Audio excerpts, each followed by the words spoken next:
What's going on, guys? Welcome back to the podcast. We now have a name. We do. I forgot. Welcome back to the Off Throttle Podcast. On? Off. Exactly. Earlier, we were on the throttle. Now we are off the throttle. But we are full throttle for this podcast. I see that wordplay. Yes, sir. Wordplay. Bear with us. This is podcast 2. My name's Patrick. Vincent Paul from Vincent Paul Rides. And we both have YouTube channels. You're obviously seeing this on both of our channels. We have a bunch of focuses. It's not really a focus. It's a bunch of just topics that we like to talk about between each other, and we like to talk about it a lot. So we're like, let's start a podcast. So as you saw in the previous one, it went pretty decent, I think. And it's a couple weeks later, we're doing our next one.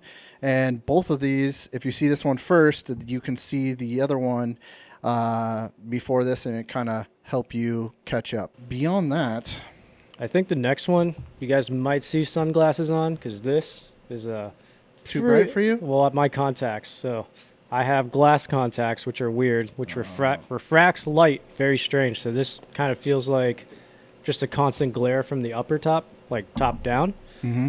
And then other than that, I'm going to buy some bee spray because you got some visitors over here. Dude, it wasn't here. It was from our ride. I don't know, man. It started crawling once I sat down. For a little bit of background, we took out the Altis Sigma. We took out 2 of them, the 25 and the 26, and went for just a short ride. I think we were out for like an hour and 15 minutes, and then came back, got some lunch, and decided to hop on the pod. I would say my focus on this podcast, just on podcasts in general, is for us to kind of be as positive as possible overall. We'll touch on the negativity. We'll have negativity things and whatnot, but at the same time, like, we kind of want to, at least I don't want to talk for you. That's why I keep saying it like that, but I want to focus on kind of try and find the positivity in anything that we're talking about. I mean, negativity surrounds us, so it will come up. Can't have one. It's always one and the other. So yeah. And then this time around, I got our microphones set up so we can split them off. So that's really cool. So the last one, the audio was good, but I did notice some other things, like if I tap my microphone or something, there's no way if he or I was to hit the microphone, like, we can't cut it out. Wouldn't be able to tell. Let's start off with some Emoto stuff. Let's just talk about our ride. I mean, you want to start it off with things that you noticed? So, revisited the 25 Altis Sigma, or as I like to call it, the Schmigma. So yeah, the Sigma and I have a very weird relationship. The last time I rode the Sigma, I was punched in the face, so it has nothing to do with the bike. It's just situational basis. Or biases? I don't know. Basis, you're right. Yeah, okay. We'll keep it. Jumping back on it, though, after about 9 months and some change, the suspension is a lot softer than I do remember it. Throttle feel, everything like that was buttery smooth, just like I remembered it. I didn't have access to race mode last time, so it was nice being able to actually fully open it up and have enough space to do so and really feel the power. Compared to the 26, though, immediately as soon as you swung a leg over the new one, you felt it right away. Just a taller bike. The throttle delivery, I didn't really notice too much of a difference compared to the 25. Like, it didn't feel any smoother or anything like that. The biggest thing I noticed, though, was the power curve, just the delivery. So as an example, in sport mode on the Sigma is the only time I'll wheelie it. I won't even mess around doing that in race. It's just too sketchy to me. So in race mode, it's more of like a bump bump, and the bike comes up. Hopefully you guys understand that reference. It's just like a and the bike will jump up. Yeah, like that. Just give it a It's gonna make that noise. floor. It's gonna go. You hear your bike just go. Bike just go. Bike just go.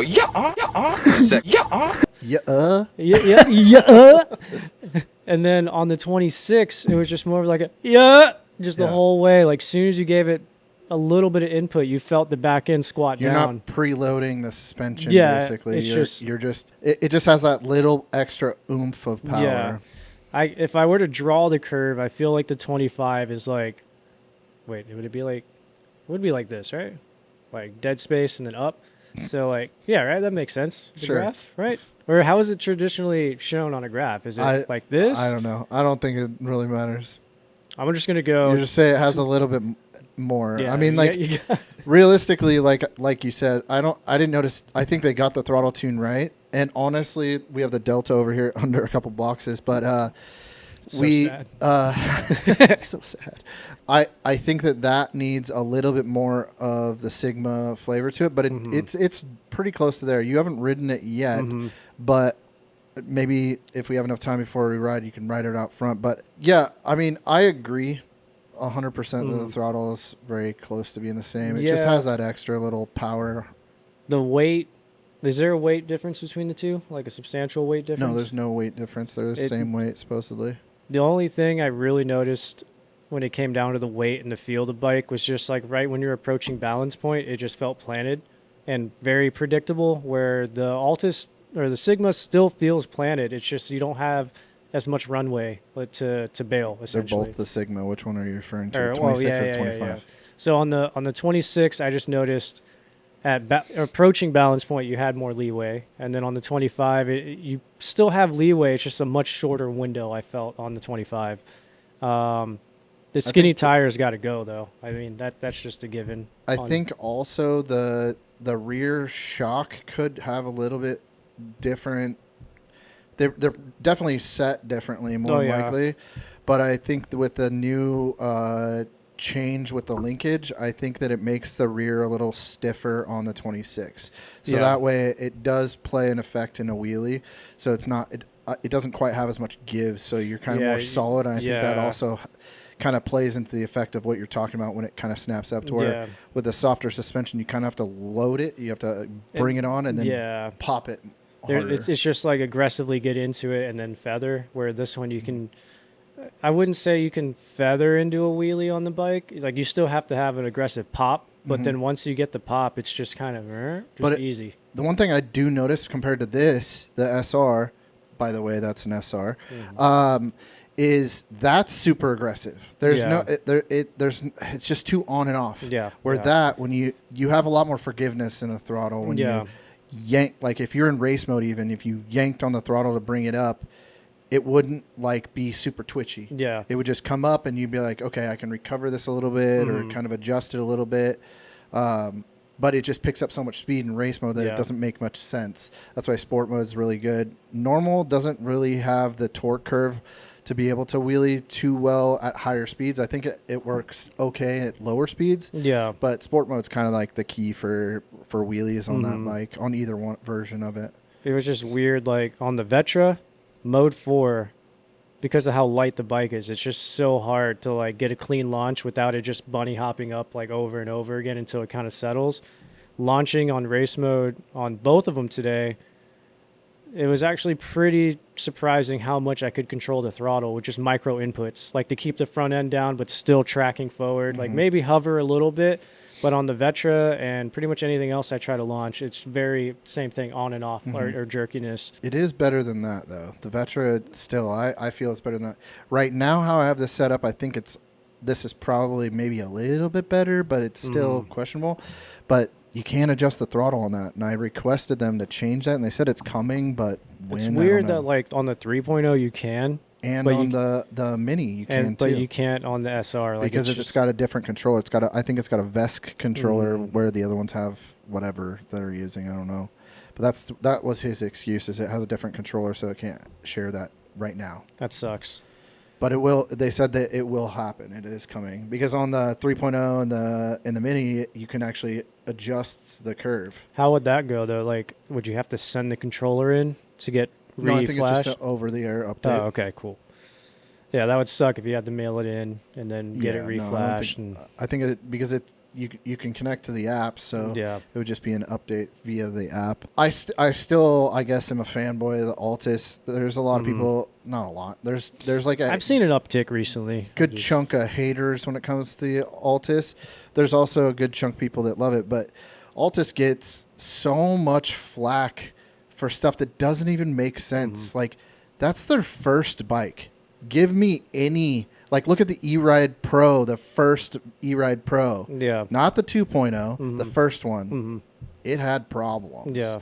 And that's why they changed it super quick. It had a turbo button. Yeah. You know, there's a lot to it. There's great things because it was like basically like an improved upon Surron, which is great. And it was better than a Surron. Like the first version of the Surron, it was, you know, light years ahead of that. Like the first 72 volt factory, like Surron, essentially. So, yeah. But the Surron, look at the Surron. The frames break. Yeah. You don't find frames breaking on an Altis or an E-Ride. And then even like the Ultra B, I didn't even know it, but somebody from a company, I don't want to point them out, told me that, they break all the time. And I was like, what? And so I started looking, and sure enough, he's like, every green frame will break. Green? Yeah, the green frames will break. Is it just the anodizing process or something? No, it's just that when they were making that bike, that was the only colorway it was being made in. Oh, okay. And then they changed the colorways like in this last year, and maybe it's better. But I mean, the frame is the same; it's not any different. So hard to say if they changed their welding process or whatever. But they was breaking at the welds. Oh, no shit. And they're just same with the Surron, but the Surron was bad because it was breaking at the neck.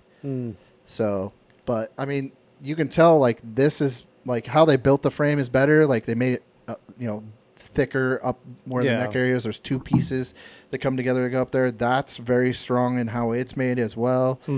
It's funny because like, not to shit on Roar, but Roar was supposed to be claimed like the strongest frame period, but I've seen multiple of those frames break. Yeah.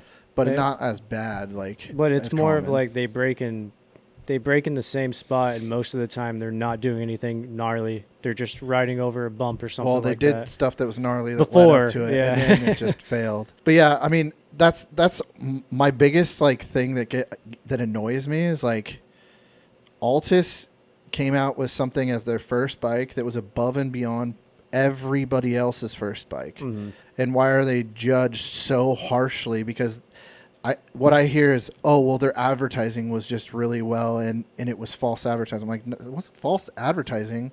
I think people thought from the advertising, which wasn't ever said, that it was like a Stark. Yeah. You know, like Stark level, but like at a fraction of the price. That doesn't make sense. Now, I mean, don't get me wrong. There's plenty of little things that were wrong with it, and they've fixed, I would say, probably like 80% of the little annoyances. My biggest problem with the Altis is the NFC key. I hate it. I was told that it was going to get a physical key. Yeah. And it doesn't have one. Not a fan of NFC. I mean, the Vetro has it. I never use it. I just use the passcode. It's another thing for me to lose.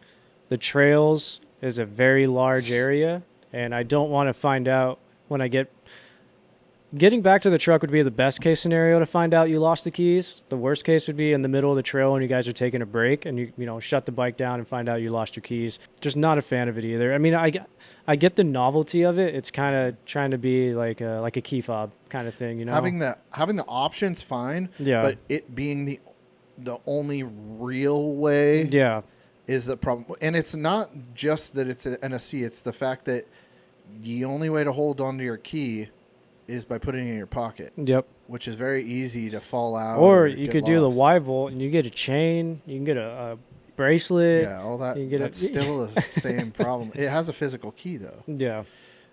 Which I would just use that from the jump. Which is annoying because I rode the Mega, which is now the Omega. Thanks to all my suggestions. And it has a physical key, but it also has NFC. It has the exact same display set up as that one, but it has a physical key to turn it on. Because we'll see if the physical key actually comes in the final production. Yeah, that's a question mark. But the physical key is just the connection to the button underneath the seat. I mean, that's all you need. I mean, they could just sell that separately, and a lot of people would probably jump on it. Yeah. I mean, if there's a physical key, I mean, even on my Vetro, there's a hole spot in the plastic where a key switch would go. And that is annoying about your bike is you can't. There is no option to turn it on any way but the actual, you can do the passcode. Yeah, that is nice about that. I suggested that. I was like, bare minimum, put a passcode on it until the display goes out. True. And then it's like, what do I do now? Like, does it? Well, luckily, like I don't care. Like my passcode's 4 zeros. I just left it the way it is from the factory. Hopefully, if the mode button still works, I could just do it off of muscle memory, and hopefully it would kick on. But I don't know what would happen if like the display broke. I thought that the passcode was 66666. Or is that a different bike? I know See, we in- set in- it to in the- 0000. Oh, then okay. In the manual with some weird 6 number, it may have been that from the factory. Yeah. I didn't remember setting it. I watched our video recently because I remember us setting it, but Speaking of videos, if you got a E-Ride Pro Mini and you didn't get your drop pegs, I guess reach out to your dealer. oh. Yeah, I guess some people aren't getting their adapters to run the longer, or I guess lower pegs. And so yeah, if you guys ordered one, just look out for that. But That's kind of funny because that's what happened to me. yeah, that's what I was just. But I like, got 2 right pegs or 2 left pegs for the Sounds main about right. pegs, and then they're supposed to be block off plates, which is I guess kind of new for the Mini R. Mhm. It wasn't for the other one, which is weird. But there's 3 positions, but Yeah. one of the positions you have to have the block off plate because it acts as a spacer. Mhm. And it's super confusing because it's not on E-Ride's website. It, like, doesn't specify like that section of it. So if you guys order an E-Ride Pro Mini and you guys are missing the what are they, peg adapters, right? Yeah, drop they're peg like adapters? block off plates. Basically, you can just mention to them that you want to be able to adjust your foot pegs, but you don't have the pieces. Yeah. If you watch the video on it, there's I put in the diagrams in those videos so you can watch. I was like, how did you even get those? I was just like, The this diagrams? is I was like, this is They some came as- classified as info. as physical pieces. Oh, sick. In the packaging when they sent me the pieces, the parts that I needed. Nice. So I just took a picture of them and then put them in Nice. the video. If they had a catalog, because one common problem I ran into, trying to buy, so like think of like automotive and motorcycle industry. You go Yeah. to like Rock Auto or whatever, you could just pull up a diagram and see exactly what this washer's part number is, or exactly what these, like everything individually. I hope to God Emoto scene gets to that in the next 5 years, because that would just make it so much easier to order like replacement seals and stuff like that. It's just like I've noticed recently Ultra B calipers are leaking a lot. Not calipers. Master cylinders? Ultra B master cylinders are leaking a lot, and all it is the seal is ripped or torn, and I cannot find a replacement seal anywhere. Like seal, what the seal? or the gasket inside the reservoir. Oh. And so like you can find random like grommets and stuff like that for the rear caliper, but you cannot find that seal anywhere, or gasket is the best word for it. Unless you because buy a it's whole. It's basically a bellow to where as you're using it, it basically fills the space, and then so it keeps pressure in the system. But yeah. So people that I are should try and running, you find know, those. like Ultra B setups, if they ever get a leak and they start getting a bunch of fluid coming out of the top cap, they're kind of SOL. They got to buy a whole nother assembly, just because we can't. And I know it's cheap. I know the gasket's probably like $3 or $4 or something like that. I can see about finding them. Try and remind me over the weekend. I'll see if I can find them and find it. But that is one of my goals for the company that we work for, is to get on there is an OEM place where they can go and they pop into the bike, and it's just diagrams where they can look, and it'll be basically very similar to automotive. Like it'll be like frame. You click on the frame and it'll have the blown out thing, and it'll have the numbers, and then it'll just have numbers next to each one with the description and part number. They can click on it and add it. Yeah. I truly want to get to that status because it makes it so easy. No, or you can just pull up a diagram and look. Like, there's people that need hardware all the time, and it's just hard to know if every pitch and exact size somebody needs for something. Like, it gets annoying. So something I wanted to touch on, because I slightly mentioned it to you off camera, but Serpent, and I can talk about it because by the time the podcasts go up, it'll be probably either day before, day after, somewhere around that time frame. Serpent is releasing 2 new models, the X8 and the Z27, and they're going to be basically the size of the new 26 Sigma. So they got rid of the 9.6 or whatever the NV6? Yeah, they got rid of that name. I'll get to that one. Let's talk about these first. So the X8 is going to be 18 kilowatts, and the bike is larger than E-Ride, smaller than an Ultra B, but not by much. So it'll Total still, different frame than X3s, right? And completely different frame, but same exact design Exos. overall. Okay, cool. So like the look of the bike will look the same. And you owned one, so you have experience with it. I've had the one here, and I think it's probably one of the most underrated bikes for a handful of reasons. yeah. I don't know why it's not as popular. I think it might be just marketing related and price related, but I think that these two bikes will kind of set them aside because they're going to come in pricing wise competitive with everybody. No, the Serpent is definitely slept on. The thing is, though, like, if you're chasing power, it's probably not the right platform. If you're chasing, like, it's in this weird spot where it's like it's a perfect balanced machine, and it's durable as hell. Like mine went through so many drops, so many crashes, and it turned right back on every single time with no error codes, no issues. The only weird thing is like stylistically, it's a very like acquired taste, I guess. Like the plastics are very outdated on the X3 models and prior. Like just like a chunky, looked like somebody printed it in their garage rear fender type of thing. So like it doesn't look the best. It looks kind of wonky. It has its really cool features, but it was very reliable when I owned it. Like never had any issues, never left me stranded. At the time, not a lot of parts are out, but now, you know, more parts are out, but not as much, you know, as like E-Ride or Surron or anything. Yeah, there's still like quite a few. And then the factor that it's a new frame, like there's going to be some things that aren't going to be really available. But I think that there's still a handful of things. I would imagine that the rear wheel is probably a little different, so it might not be the same as a Talaria, but that's kind of the typical things with new bikes. But I think that it's going to be the next evolution for them. Yeah. Like right now, their Strike series of bikes is the most popular bikes on our website.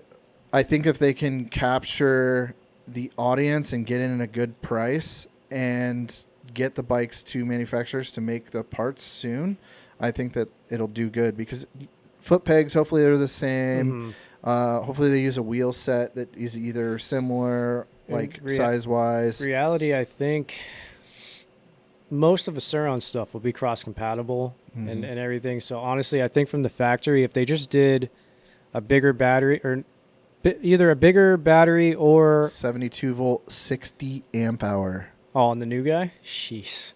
If they made it, I don't know how to word it. Like, I know controller options need to be available. Like, that's in the works. And then other than that, maybe battery configurations. Because if you want to do your controller and you want to upgrade your battery, which I don't know why you would want more than 7460, like off the jump. I don't know. Like, it's just...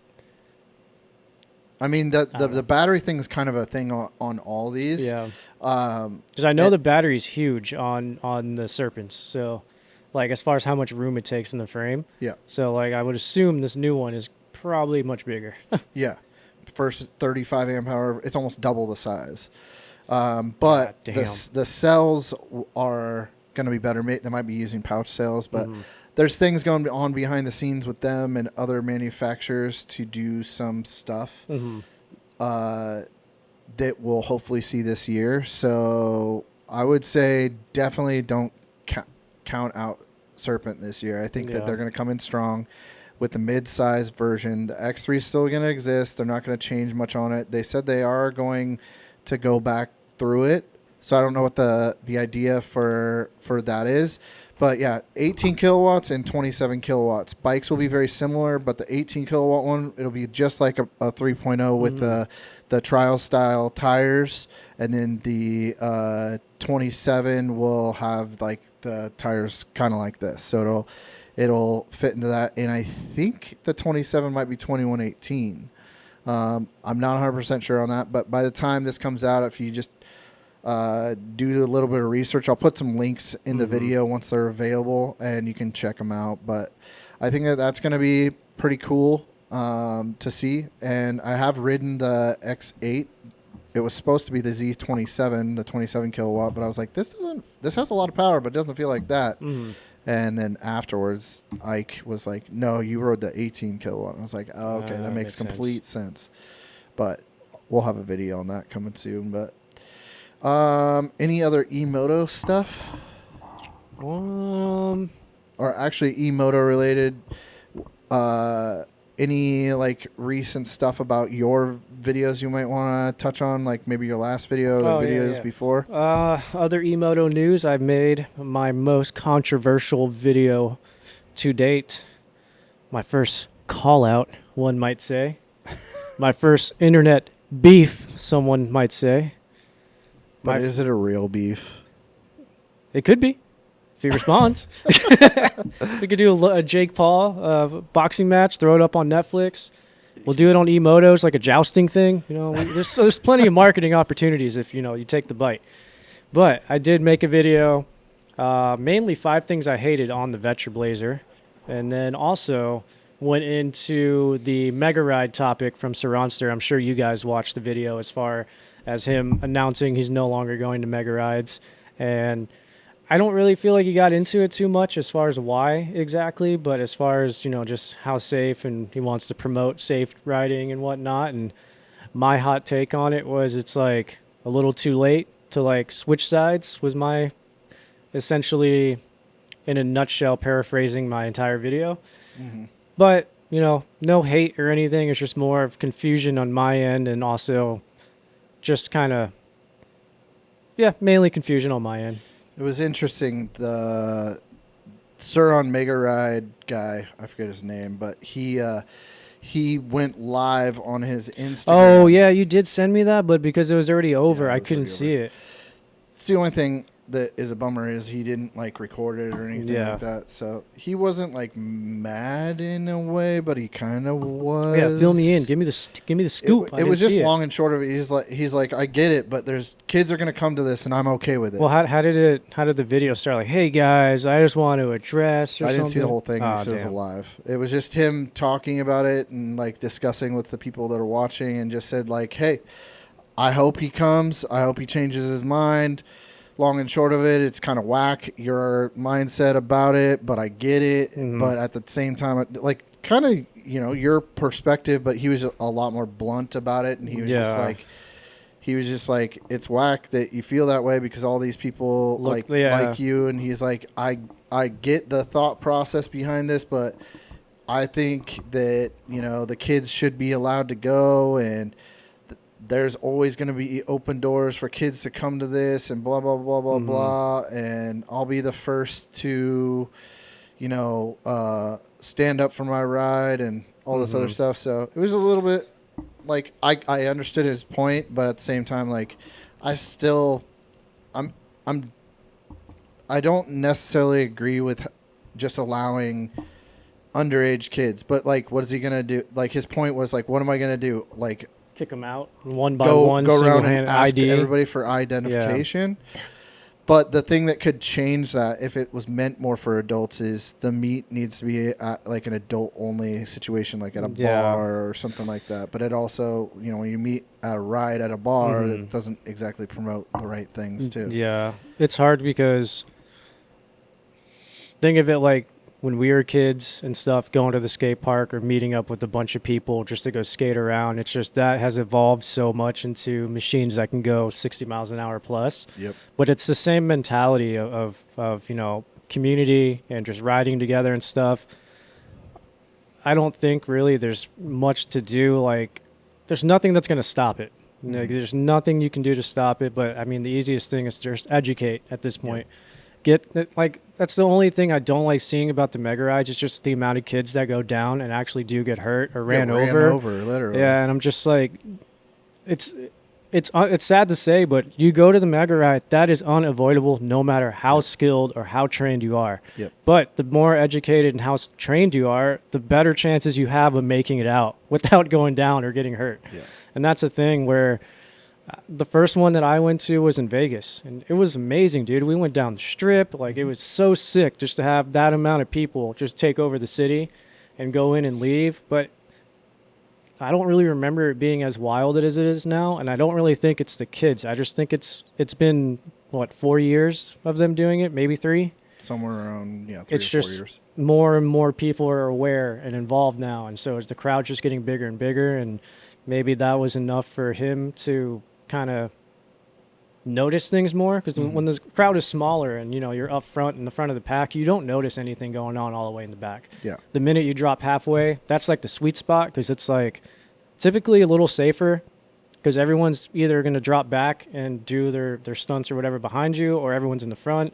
But it's also like, if you're filming, that's where you're going to get the content. It's like in the middle of the pack. But then also like everything is high alert 10, because that's where shit kind of goes down.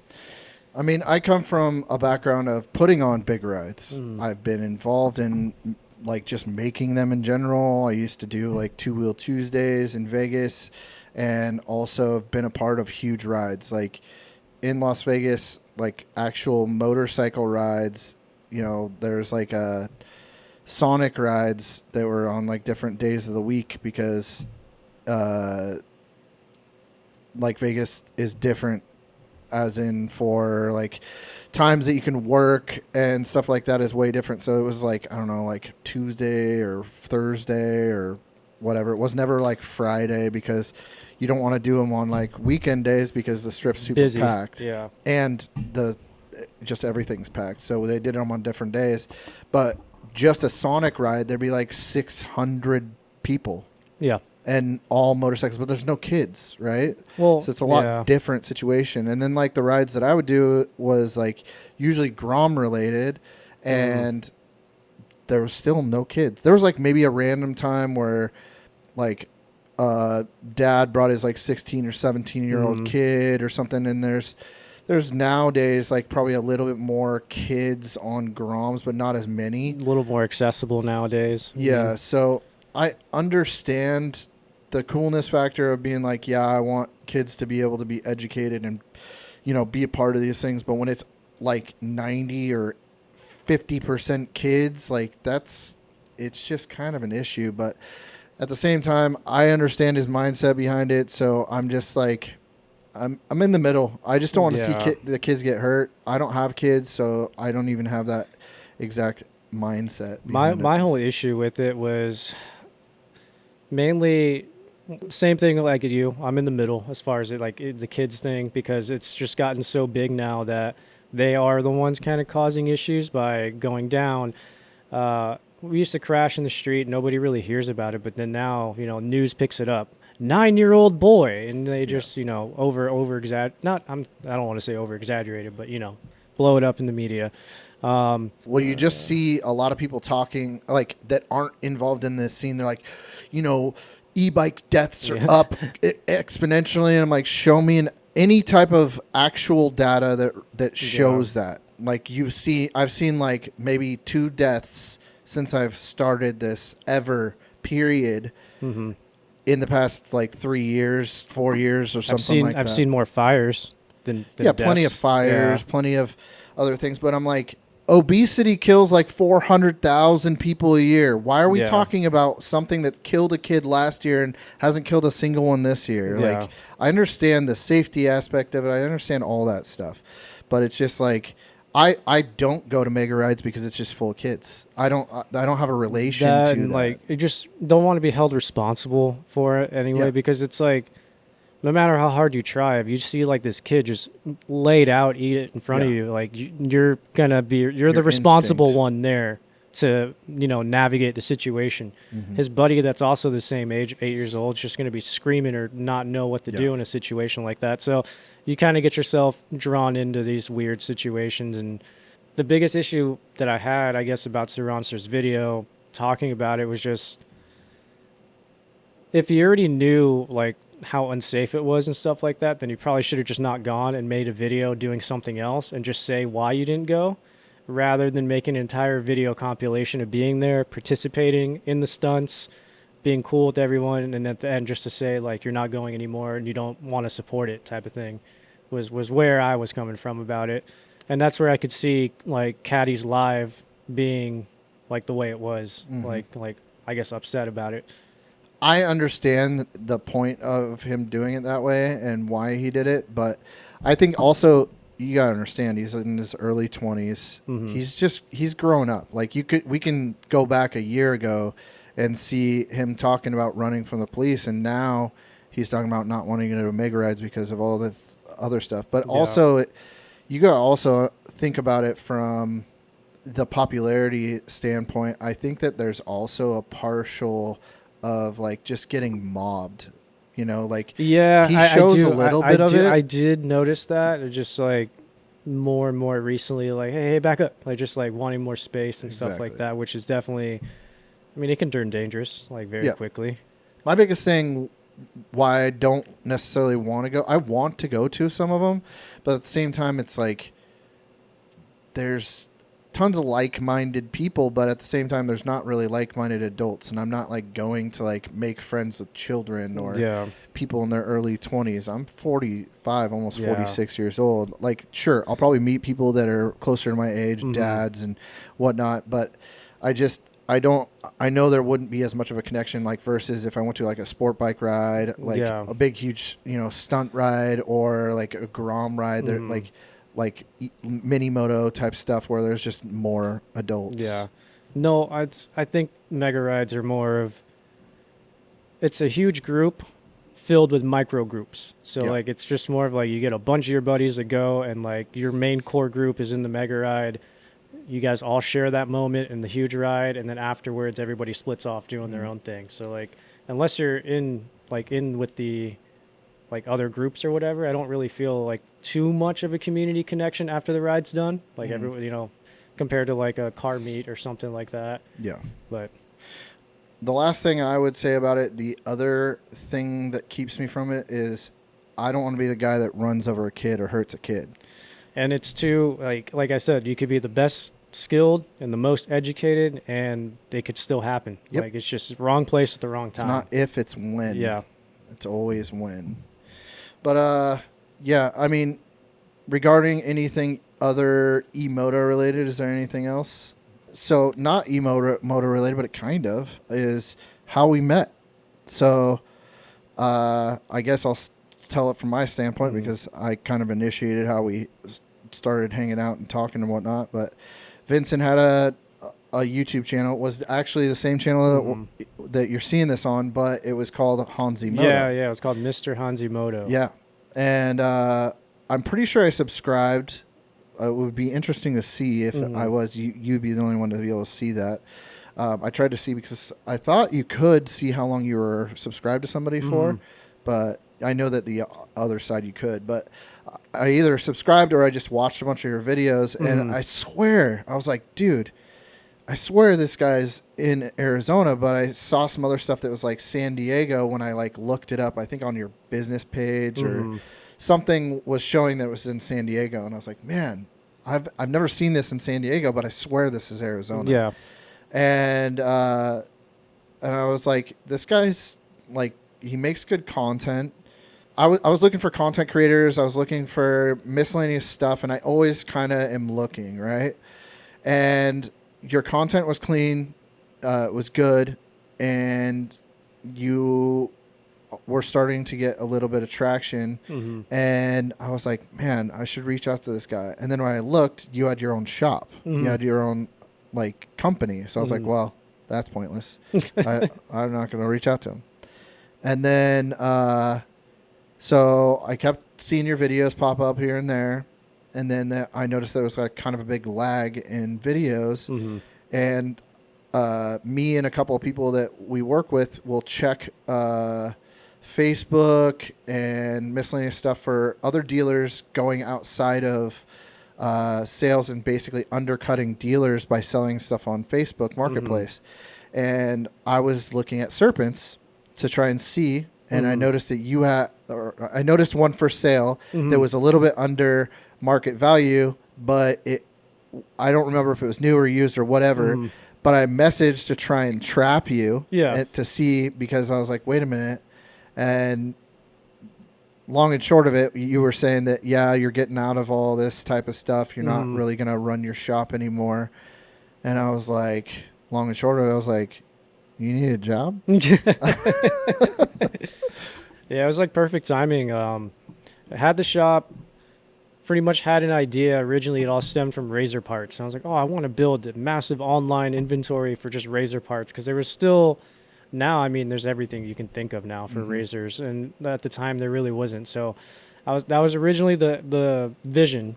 and, went and got financing, got all the things kind of structured for a business. And then right before it came to pulling the trigger, I ended up taking a razor frame to a local, I guess it's a CNC guy is what you would call it, or whatever. Machinist. And he ran his own business out of Tonopah, which was a fucking mission, dude, to get there. Just out in the middle of nowhere. It's an incorporated city, so no fire. I think incorporated is the word, but no fire, no EMS, and the only cell service or whatever is through Starlink. Like, you have to have, like, your Starlink set up. Mm-hmm. I brought him a frame, and the vision for the original business was, here's a razor frame. Let's make our own frames so people can buy these. Pretty much exactly the same business model as Kyvex. Like, making your own frame, people can buy them, and then that way they can go buy their Socian motor, they can go buy their hot packed battery, their far driver controller, and just bolt it all up to this chassis, and then design the swing arm in a way that originally was like Honda Grom wheels would fit, because this idea morphed from just building a razor replica essentially, and then I got to show you the prints because I still have the renders of what it would have looked like, and then turned into that.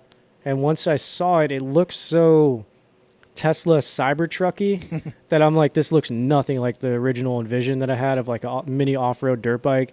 So now I'm like, okay, let's make modifications to fit Honda Grom front end and a Honda Grom rear wheel, and let's pretty much rig it out to make it a mini track bike and just put on a tracksuit and go run it.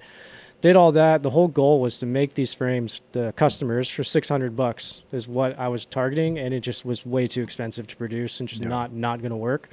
So long story short, that transitioned to buying and selling bikes. I've always bought and sold cars in the past, so it's like the same process of you buy it for this amount and then you sell it for this amount and you keep the middle. And did that with Surron, and then that kind of led over to getting my Throne license and selling Serpents, the V1s, so the original Serpent. And then, economy hit and tariffs were about to hit. And I was just at a point where I either had to double down or get out clean.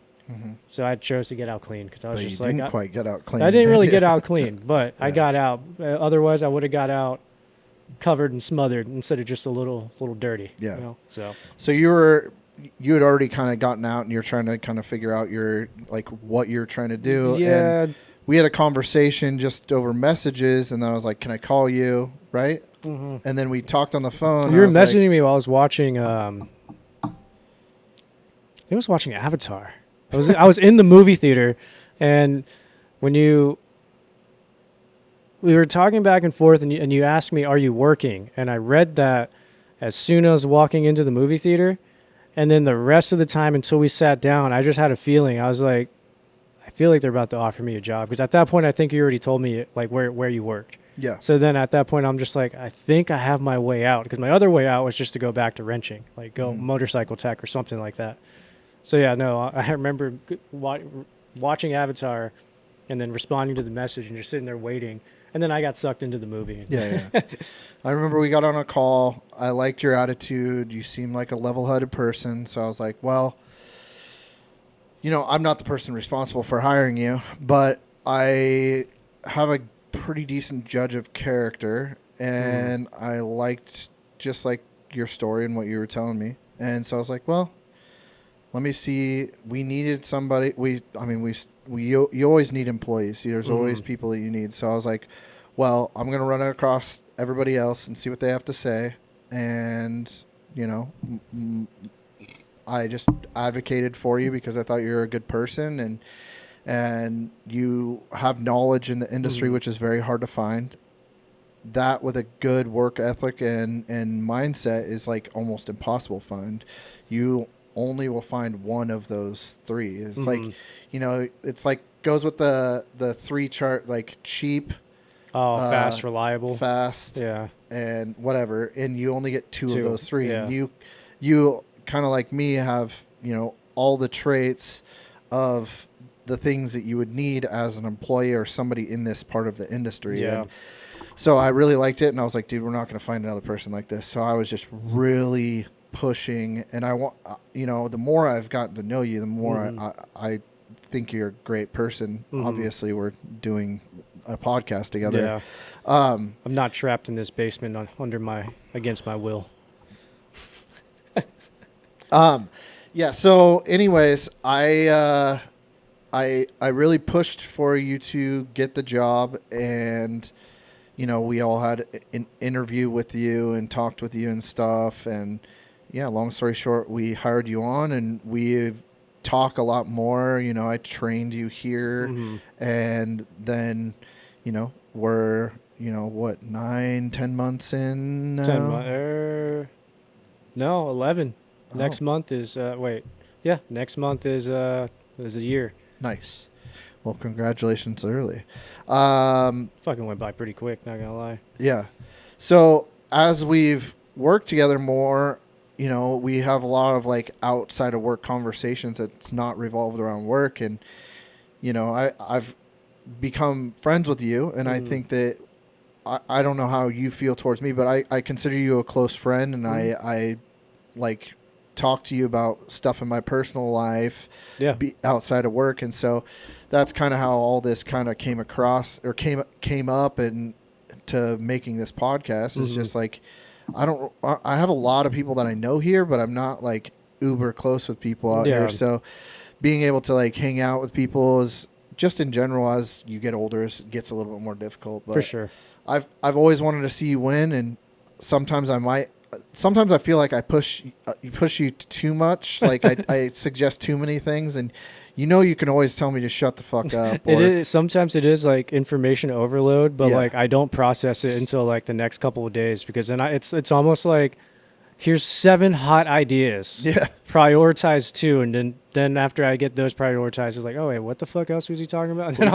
Because I have ADHD, and I just like when I get on a subject, I can just talk and talk and talk. So sometimes I like feel like I just talk too much, but yeah, I think that you have a good attitude, and you have a whole lot like to go into as your life goes on. And when I'm close with friends, I always want to see them win, and any type of experience or any type of things that I've failed at or whatever, I always try and pass on the information, even if it's unwanted or not asked for, I guess is more I could say. So I just, I appreciate the work you do for the company that we work for, and I appreciate you as a person. It's nice. And then, but we have a lot of similarities, especially when it comes to YouTube, when it comes to like other extracurricular activities, but we're obviously way different in like every way. And I like the aspect of like, I kind of see it as like kind of like the Rob and Big type scenario where, dude, that is perfect. I haven't thought about that in so long. Like, because I'm over 100 pounds larger than you, and I'm the pit bull or the bulldog. Yeah. And so you're small. And so there's like a aspect of anything that we do that's a little bit different, where even when we talked about on the last podcast of like health, you're trying to gain weight, I'm trying to lose weight. Yeah. In your personal life, you're married, you have a wife, you're going to have kids. Like, I'm single, I have no girlfriend, I'm not going to have kids. So there's like a lot of things that we have that are like extracurricular that we have that are similar, and then a lot that's just like dramatically different. And I like the idea of that, because there's the contrasting in opinions is good, but we don't have like any type of like arguments or anything like that. So it's just really even more cool is like, if we have a different opinion, we have a different opinion, like whatever. Well, the nice thing about like our friendship and just friendships in general, if you can learn something from each other all the time, like that's pretty much going to set you up for success. So like you're saying, we live pretty similar lives, and then at the end of the day, like almost like opposites. Yeah. So like you've gone through stuff that I haven't yet, and then vice versa. Like if there's anything you ever had questions about or whatever, and it just keeps things fresh, keeps it easy. And like I appreciate like everything you've done to help me out, and the videos as well. Just, any guidance I needed in as far as how to shoot or how to tag it, how to package it essentially. It just, it means a lot. And then when we went to Flagstaff, I think that was like a much needed trip, not only for work, but just for like us in general. Yeah. Like it took us from like, we were already kind of close at that point, but then once we actually, it's the famous saying, like, if you get a girlfriend, like take her on vacation and see how you guys are on vacation. If you guys argue and bicker the entire time, probably not going to work out. But that if you go there and it's just like smooth sailing and just fucking solid, it's not like I would have broken up with you if it was awkward or anything. But it's just like one of those things where I do live like a very hermit crab life behind the camera. Like, which is a little annoying for me because I'm like, bro, let's go do something. Let's hang out. You're like, well, maybe Saturday morning. I like my I'm gonna weekends. leave at this time. Which is my only issue is like being under the pressure of time to like get things done. Like I was so like, okay, I got to have this all set up perfect so he can be in and out kind of in a sense. And so last night I set up all this stuff, everything. And if you've never done a podcast before, you think that you just, put some cameras on, hook up some mics, and there you go. No, bro.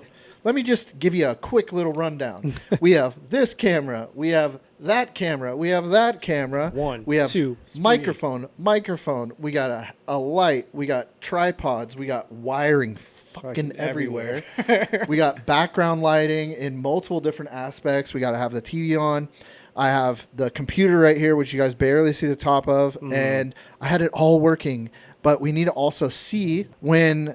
like what's going on. So like we can see our cameras, at least 2 of them. We don't see the center camera because it has a little tiny display. And once that one's set, it is how it is. That one's fine. But I have my iPad and last night, anytime I use my iPad as a second screen, no problem. Never, ever have had an issue. Until of course, today I have an issue.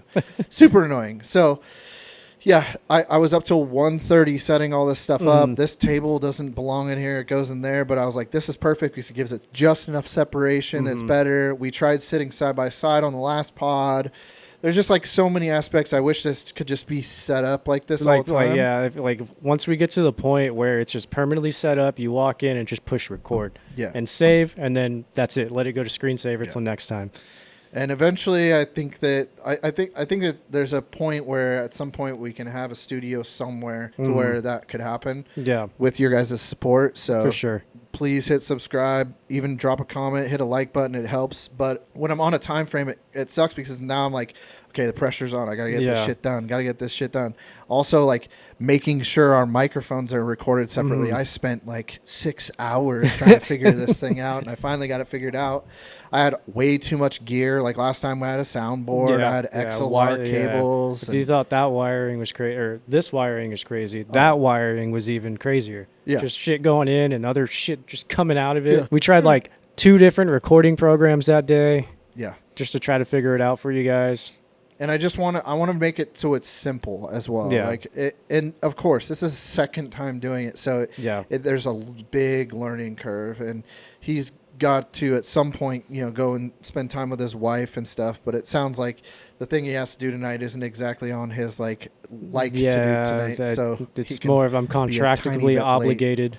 Yeah, to be there. I just want to see you win, man, and I want to be there to watch it happen and be a part of your life, and hopefully, help make a change in any type of way possible. Not a change, but like help influence you positively. Where you could if for some strange reason something happened to me, or we ended up not being as close of friends down the road, or who knows, but you're like, I'm somebody that had a positive touch on your life. Yeah. In no homo type of way. It's just hard to doing content in general. It is hard to find like-minded people because it's so extraterrestrial to anybody that doesn't do it. So it's definitely, I don't know how to explain it. It's just it's a very unique friendship and hard to find because not everybody's into it. And then also if both people are into it, it's more of you have years of just knowledge, and then I have my knowledge from figuring out on my own. So it's just more of I know if I ever needed help, you're always there for the content side. Exactly. But yeah. Speaking about content, YouTube, let's talk a little bit about YouTube. I don't know if you saw, but Faceless content. I did see that. Something no more monetization. Yeah, is it the same for AI content? Like voiceover. Well, I guess that is the same content. Yeah, because I don't necessarily agree with it. I agree with it to a point. but yeah, I'm a little indifferent because I would love to make faceless Wait, content. so It'd be does kinda faceless sick. count as like wearing a mask? No, it's like Damn it. it would just be like voiceover everything.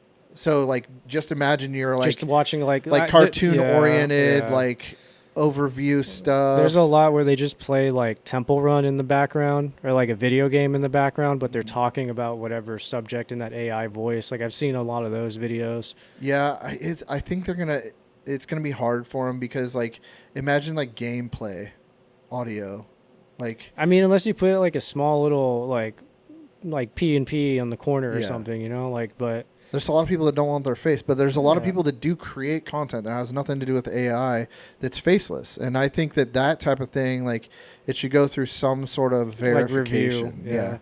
So I'm a little indifferent on it, but for the most part, I like that they're trying to attack the I AI do like side of it. getting rid of the slop because there's so much just AI, just bullshit like videos that, you know, they gather so many views because it's a hot topic, whatever they're making the video about.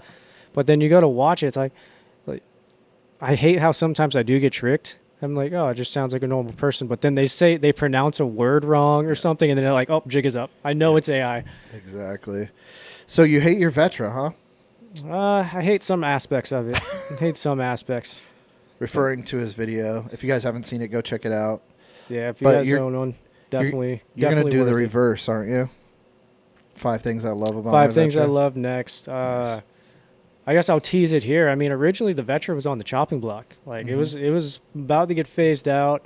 I took it for that video, and I put the factory front brake back on, popped it up in a wheelie, and I was like, I'm back, baby. And I was like, because now I know like the wheel spin, like it just helps me so much that I'm just like, dude, I'm back.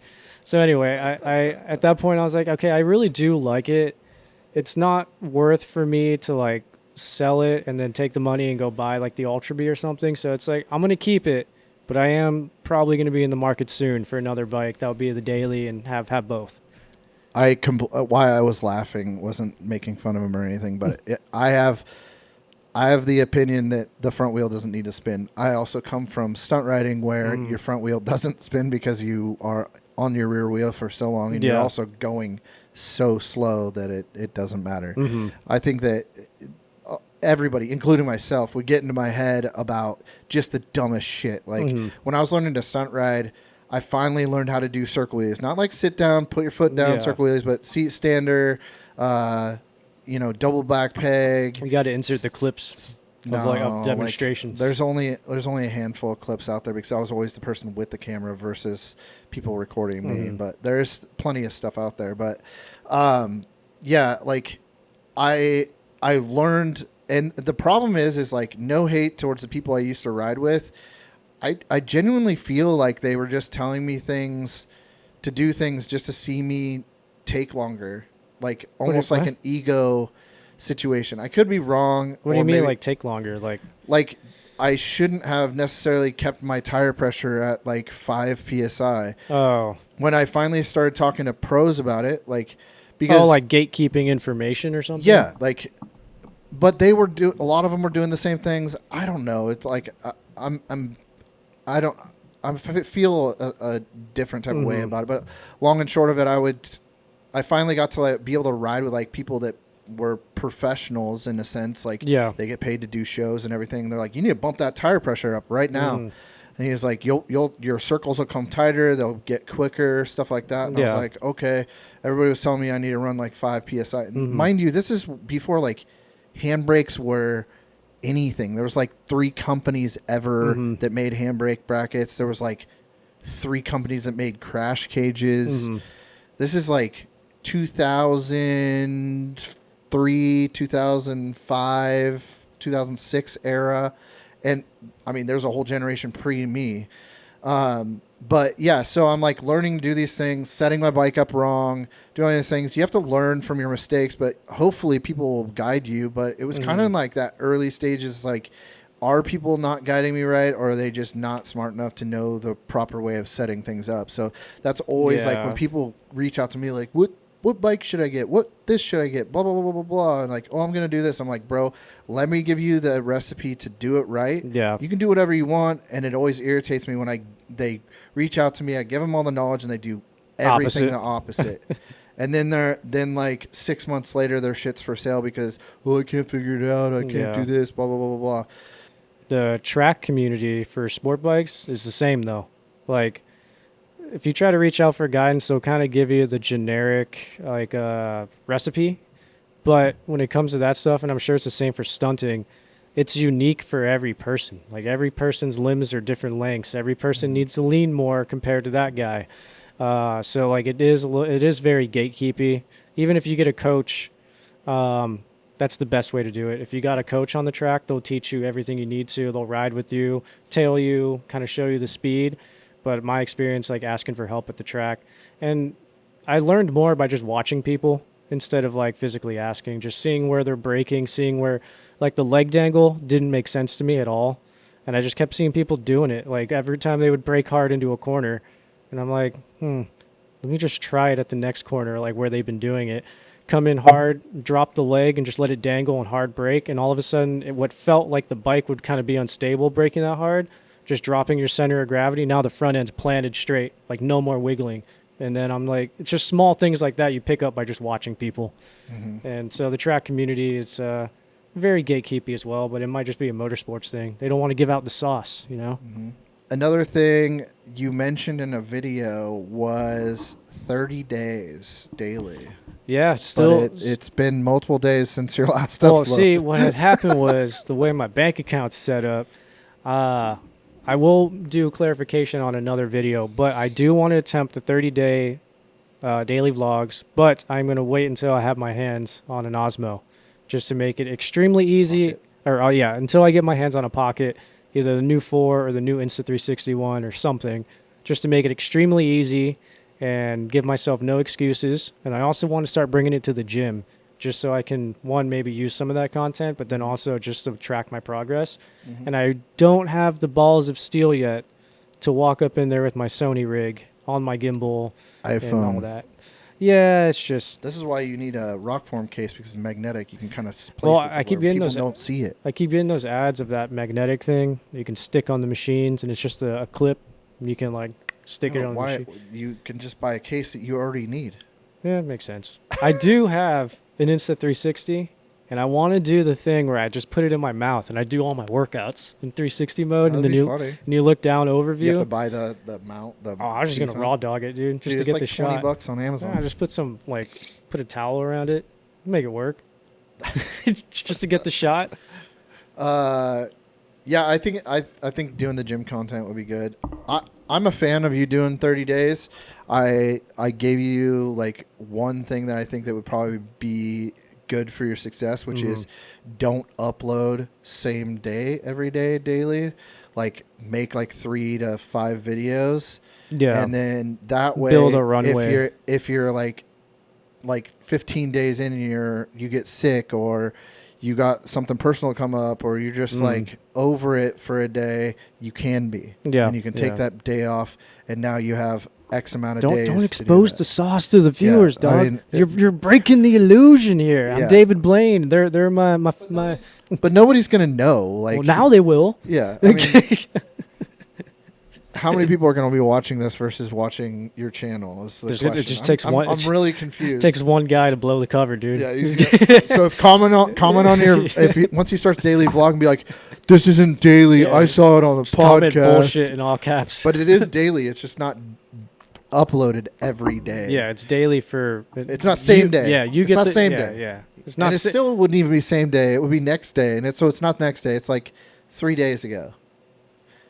Weekly vlogs. But I really think that that's the best way to do daily is get at least 2 videos in front of you, and you don't have to say the day of the week. Nobody would know, you know, unless you're talking about something that was a couple days ago and saying, oh yeah, today this happened. That would be a thing where like if it's a very controversial or whatever hot topic for the day, you might want to upload that day while you're talking about it. But if it's like a normal Tuesday, just in general in speech, just don't mention what day it is. Just kind of get that out of your vocabulary and you should be okay. That's the cool thing is if you never mention what day it is, then you could slip that in at that moment in time, Yeah. like, and do that. And that would be the day that you'd say that. And then you could also mention, be like, so I had a video already recorded that was going to go up today, but so this is a little bit out of order, and I wanted to touch on this today and wanted to talk about it, blah, blah, blah, blah, blah. You give a little bit of upcoming, so then that makes more sense to them. What sucks is referring to that video we talked about earlier, and we'll get into it later on, but one of the points was creating a repeatable formula that's the most like a quality and cost-effective way to do it. Not cost-effective, like time-effective way to do it. So I was like, if I just daily vlog, it's going to be hard to either do like a 15-minute video of my day because it is very boring. Like literally, like I work from home, so like how interesting. But it's not. See, like, that's the thing that you think. And I thought this for a very long time. Mm-hmm. And I daily videoed myself, like daily vlog, but never edited it, never put it into the timeline, nothing, just so I could get better on camera, to talking on the camera and being like somewhat in the public, like talking my phone randomly. And everybody's life is interesting. Mm-hmm. Whether it's very boring, that could be very interesting to somebody's life that is hectic. Like, and all you have to do is have a different subject that you're talking about every day. So you don't have to show everything you do every day. Yeah. You just have a different thing that you're talking about, or different thing the video is about. That's it. And so if you get a whiteboard or a piece of paper or any notes in your phone and just write out like just fucking random ideas and just put a ton of them in there, and then just pick through them. Or just say, I'm not going to pick through them. I'm just going to go down the line and just, as these ideas came to me, that's today's video. Yeah. And you don't have to show you getting up every day or that's at work every day, yeah, but you can show that aspect. Like, obviously, that's boring for everybody, but there could be like something popped up like, well, just found out this cool, crazy thing today, and I'm allowed to talk about it, so I might as well mention it. True. Too. Definitely some pool montages. Yeah. Got to get some... But it also forces you to get outside of your comfort zone too and go do something, right? Yeah. Like you now do a daily walk for the most part. You go out and walk. You can show that you're walking, talk about it, talk during your one random walk that you're doing. There's so many aspects of your life that you don't think about. Like, I don't know if you have any interest, but you could always introduce your wife. You could blur her face. You could do whatever. That's kind of weird. That's one where it's like, I'll take the shot online and put in my face online, but then like the same thing with like your house and just stuff like that. Some of those things I just try to keep off. And that makes sense. Yeah, just like create there's got to be a barrier somewhere, and I'm like, fuck it, we'll just put it there. Yeah. Makes complete sense. I've originally used to be my face. Everybody copies the one and only's method of covering your face, and that was easy. But after a while, I was like, one, it just gets annoying, and two, recording with your helmet on, it's already hot. Imagine doing it when it's like 120 during the summer. And I was like, I can't do this shit anymore. I was like, got to get this thing off. So what's the next 1 to 2 months look like for you with content? Like what's your rough mindset or goals or ideas behind like what you're going to do? I think the same thing aligns from my update video where I just go into 2026. I want kind of revamp the channel a little bit, where I don't want to just be strictly unboxings and review videos. One, I've lost the ability to do so because when I was doing my shop, that's how I would, get the new bike and unbox it, make the videos. And then two, it's just, I'm kind of just tired of that no matter how I edit it, at least every time I watch those videos of mine, I just feel like it's too sales pitchy personally. When I wasn't intentionally trying to be, or just trying to promote it or whatnot. So like as far as the next year updates, I just trying to really narrow down my niche and where I want to expand or what I want to experiment with. So like we were talking like fishing a little bit earlier, fitness a little bit, but I'm not really sure if I want to go down that route just because it's a very wide net to cast, especially where I'm at now in all Emoto space. So I really want to find and blend and work on blending the gap over the next 2 months, either take the bikes out to some nice location somewhere that's off-road and you got to ride to a lake and we can do some fishing content or something where it all ties together. Yeah. Ultimately, just still on the bike and stuff, but So basically, you're going to take and just kind of show a little bit more of yourself and blend it all together without it being strictly focused. But I know that you're trying to find more of a niche to also be a part of, but you're kind of just showing who you are without showing too much. The biggest thing is I just want to get out of this box that it's definitely an imaginary box that I've created myself, but I feel like I put myself in this box of like your typical Emoto YouTuber where like, in a sense, you take away the bikes, who's the guy? Oh, I don't know, I'm here for the bike kind of thing. Like I want to get out of that box I've built where it's like I want to bring you guys more into my life.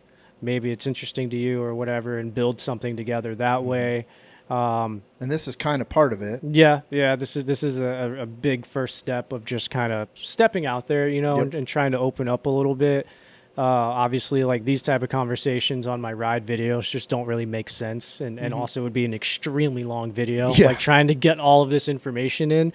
And so it's the thing where I feel like Emoto or riding in general will always be my core, and outside of that I want to incorporate as well. So if it's riding dirt bikes, riding street bikes, mini bikes, Groms, anything with two wheels pretty much will always be my core thing, and that you maybe want to tap back in on my channel for. But then there's also the other side of just life in general. I do want to build some stuff with the audience. That safety thing we were talking about, I do want to, get to the point where I can make an impact and do something to help the community, rather than now where my channel's so small, my reach is so small. We can definitely start building to do something, but I'd really like to see you get into mini moto stuff like Groms or a Papio or something like that, or see like what's you can see in his frame. You can see the CB right behind you, which is like the size of a Grom now. It's hard because I would get into it, but if I went Grom, I would go show Grom. Like I'd want one with like air ride or like a Ruckus or something. I got you, bro. I want to do that route if I went there. If I go to any other bike, I am really itching to get back on the track. Like I went to Andretti, dude, and after that, for guys who don't know, Andretti is a 3-story go-kart track, which I placed first place on the leaderboard, number because 18th. You're lightweight, and we figured out today it's skill. that weight has everything to do with it. And to touch on that skill really quickly, the 2026 Sigma versus the 2025, me riding it is a half-second faster, quarter mile than the other bike. I would say I'd have to look at the 8th mile and stuff. I think it's probably a lot closer in the shorter range, but a half second and a quarter mile is quite a difference. Yeah, and it's like I don't remember. It's like it's like almost a full second faster than this. Don't get my exact words, but this is like what I'm thinking off the top of my head of trying to remember what these did. But you can watch them on the Rev Rides channel. You'll see that. But yeah, we raced, and on a close course in Mexico. Put him on the 26, and he put literally a bus length in between us. And then that was gnarly. I was thinking the race would probably be a little bit too favored on my side. So at least the initial first one, I was like, well, I'm not going to give it all off the beginning because I'm just going to pass him. But I didn't think I would like pass you like you're sitting still. I just thought I would just kind of gradually pass you. And you just pulled away. And I was like, what the F? And I was like, all right, let's do it again. We did it again. He still beat me, but it was a lot closer. Well, that time, on the second time. And then he was like twitching. I was messing with the throttle. So like I took off hard. And once I looked over and I saw our wheels were matched, I backed off the throttle to keep our wheels matched because I wanted to give you some hope. Yeah. And then at the last minute, I just went full throttle. And then we did it like 2 more times, and he just beat me every time. And I'm like, okay. But we're talking about an entire human's worth of weight difference. Because with my helmet, with the gear, everything, and probably today I probably weigh like 3 or 4 more pounds. So probably like 250 pounds overall versus 130. Yeah, I need another person to ride twos and see and run it toss back. your wife on the back. Let's see what happens. Run it back again. But so you went to the track. You were fast because you weighed nothing. Nah, man, it was skill. But you had a lot of fun. Skill, dog. Skill was obviously a big part of it. Dude, I tried so hard to get on the leaderboard. I just made it a mission that night that I was like, I'm not fucking leaving until I'm number 1. I think what would be cool for you is get a Grom and we could set you up with something that looks cool, but wouldn't be on Air Ride. I think that you would actually hate it if it was on Air Ride, especially since that would be your only Well, if I had street-oriented if I had to ride it version. somewhere, it'd probably fucking get annoying. But Yeah. like if it was like let's just ride it to the beach and post up and look cool, then I'd be down. That's why I have two. You know, I have like they both look cool, but Yeah. like that is more the bike when I want to go and ride and I want to just cruise and never have to worry about a thing at all. That's what I ride. Yeah. And especially it goes fast. It goes like 80 something miles an hour, 90 miles an hour. The Morph, on the other hand, you would think it would be really comfortable, but it's not because I'm tall. Yeah. And so the handlebars are low, and it creates this sport bike feel without being on a sport bike, and I'm hunched over too much. Yeah. So it's fucking sick. It looks dope, and it gets more attention than anything I've ever owned. Yeah. If I come up to a stoplight, everybody in a car next to me is staring. Yeah. I get people always like, "What is that? Is that a jet ski?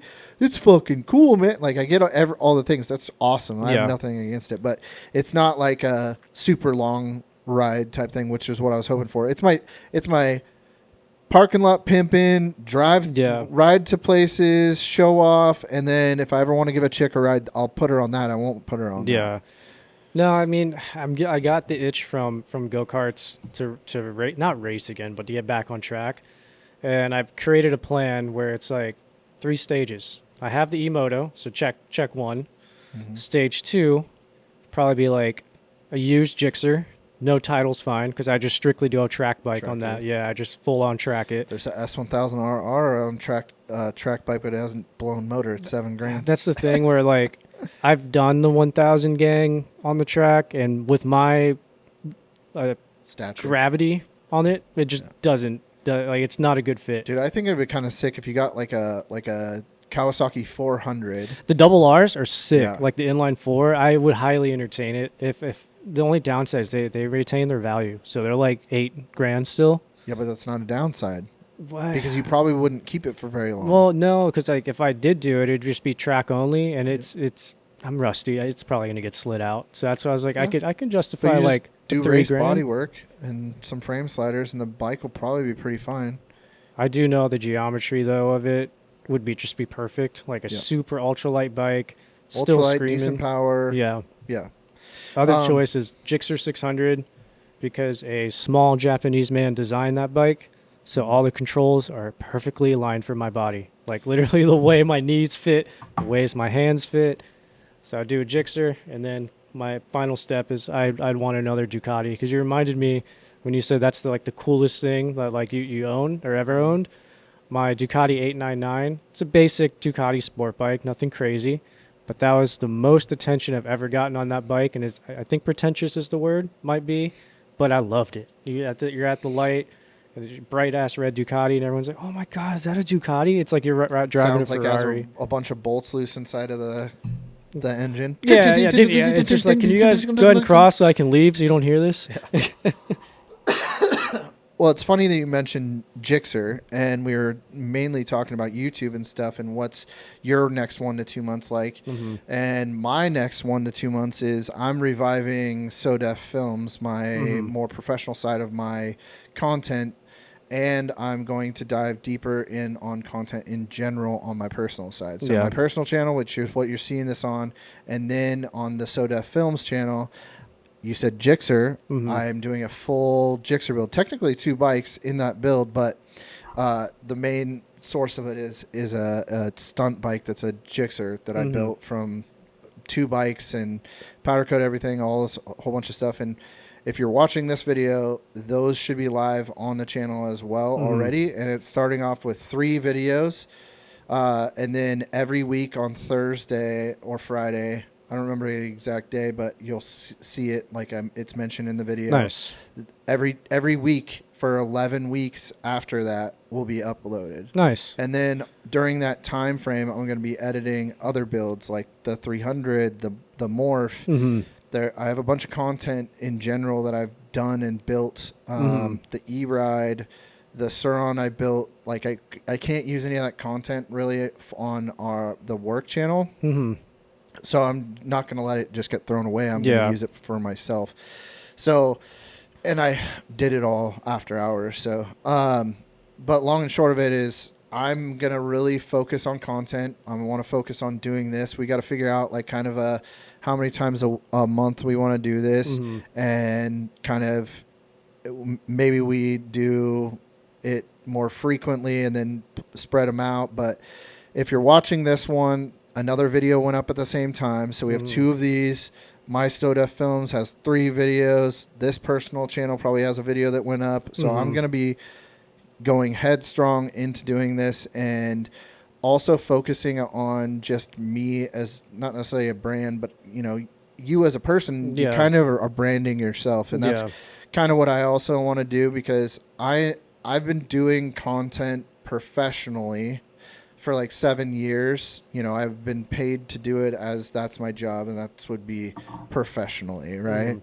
So, back in 2019 is when I started doing it for a company, and I've done it for the most part ever since. There's been like a 1-ish year of gap, but I enjoy it, and I want to do it for myself too. Yeah. So I also can't be reliant on a day job, and it's not saying anything bad about where I work or anything, but it doesn't matter. Like, times can change, bad things can happen. Yeah. They could ban all this stuff at any point in time. It's already like getting weird. So yeah, so I don't want to always be reliant. I think that there's always a way around when it comes to what we do for a day job. Yeah, but I just don't want to be only a one source of income. It's not like the smartest, especially in this day and age where everybody's replaceable. And so I want to just continue to make content. I enjoy it, and I want to be able to look back on it. And I have a bunch of ideas of my dad used VHS cameras to record a lot of stuff when I was younger. I have a buddy that has a lot of stuff from back in the day when we used to do street racing. And my 5-year goal is to eventually start telling stories of my past and using some of that content, like doing like voiceovers, but with that stuff. So that's kind of like a really long outlook on my personal side. And then on the professional side, on the SoDef film side of things, is to continue to do like build series. The build series called Motivation, and it's motivation in a sense, but it's motivation. And the idea behind it is to show people how to do stuff, but not as a necessarily just a how-to. It's like, I'm just building this shit, and hey, this is how to do this, by the way. And if I can educate people and motivate people to pick up a wrench, buy some tools, and work on your own stuff, that's my thought process behind it. Is because I grew up around an auto mechanic. My dad was an auto mechanic when I was a kid, so he taught me how to work on bicycles, cars. I would go to work with him and help him bleed brakes and align cars and stuff like that when I was like 4 and 5 years old, and like even younger. Yeah. So he told me like my first bunch of words were like Ford, Nissan, Toyota. Like, I've always been engulfed in automotive culture and in motorcycle stuff. My dad broke his neck and his back riding dirt bikes, and I wasn't really around for any of that, but I had a really good friend that had dirt bikes, and he would let me like ride them and stuff when I was like a really young kid. And then my parents never would want me to get a dirt bike and stuff. And so my goal was like, when I'm old enough to buy my own stuff, I'm going to. Not in this house, you're not. And so when I turned I was like, I always try to be really, really rebellious, but long and short of it is like when I turned 18, on my 18th birthday, I got my tongue pierced, because at the time that was a cool thing to do. I know it's not now or whatever. You walked into, what is it, really Claire's? Weird, Spencer's? No, I went to an actual place to get it done. But it's funny because like the guy that pierced my tongue eventually pierced my eyebrow at a completely different place. Oh, and I wasn't like going to see him. I just like happened to be like, I'm going to get my eyebrow pierced. And I went in, and the guy that pierced my tongue was there. Guarantee you, when like you go in later on Tuesday to get your nipple pierced, he's going to be there. I'm not guarantee you. Pierced, never. But yeah, to reel it back, like my idea for SoDef Films is that is where I'll do like some like bike reviews or overviews, and then also just like anything professional related. Like, I want to continue to build stuff like the 300, the Morph, and I love doing that. Like, genuinely love doing it. Like I built 2 bikes for, I built my own. And I built one for our boss, and it was a lot of fun. And I love seeing people's reactions to things. I don't care what people think about it. I just like seeing the reactions, whether it's hate or it's love. Like people talk crap about everything that I do, and they also love everything I do. So I have like this very 50-50 mix of everything, and I enjoy either side. And the funny thing is, like, I have a bagged Mercedes van. I'm gonna do a little bit of a build series on that. She thick. And then like I've only had one ever bad interaction with that, and it was dude was drunk off his ass. I was in Jimmy John's, and he's just like kind of like talking shit to his buddy a little bit. He's like, "Who the fuck would do that to a van? Shit's gay." And I was like ordering, and I was like, "Really?" I was like, "Why is it gay though? Like, why does it have to be gay? Yeah. Like, why?" And he's just like, he just didn't say anything. And that was the only bad experience. Like any other time I take it anywhere, like go and just get gas, or I'm running into a store, like. And it's funny because moms, dads, everybody, it gets a reaction from everybody because it's so just different. Yeah. Like it's not, like you have a Subaru. It's not just a van, and then all of a sudden you're like, "What the fuck? It's a Mercedes." Yeah. And then you notice the wheels, and then you notice it's bagged. So it's like it lures you in. And I just like weird stuff. Like Emoto in general is kind of weird. It's you know, it's everything that I've always been into has just been like just a little bit outside of like the norm. And so like I was really into Subarus when everybody was into like Toyotas and Nissans and Hondas. And then Subaru started becoming more of a thing. And then like... Well, you also grew up in an area where Subaru was like needed. Like, like Pacific Northwest and stuff like that. And like when I was doing the same thing in South Carolina, I was like, man, I don't really need all-wheel drive. So it's just like, it definitely depends too, like what part of the country you're in. Yeah. When it comes to Subi. But yeah, long and short of it is I just want to continue making content. I want to be able to do it for a living outside of work. Like not necessarily like leave my job, but also be paid to do things outside of work for content. Like be able to be like, hey, I need to take, a week off. I got, I'm going to go on vacation. And then that vacation is going like and doing something for a brand or a company. Yeah. No, I mean, like it doesn't take much to start making money on YouTube. That's a whole nother topic that we can go into for another podcast, but it's literally just as a prime example, just to get your guys' ear wet, 2,000 sub channel, average a month, like $150. I have no monetization. Well, do you have the watch hours back up or what? Yeah, we got watch hours.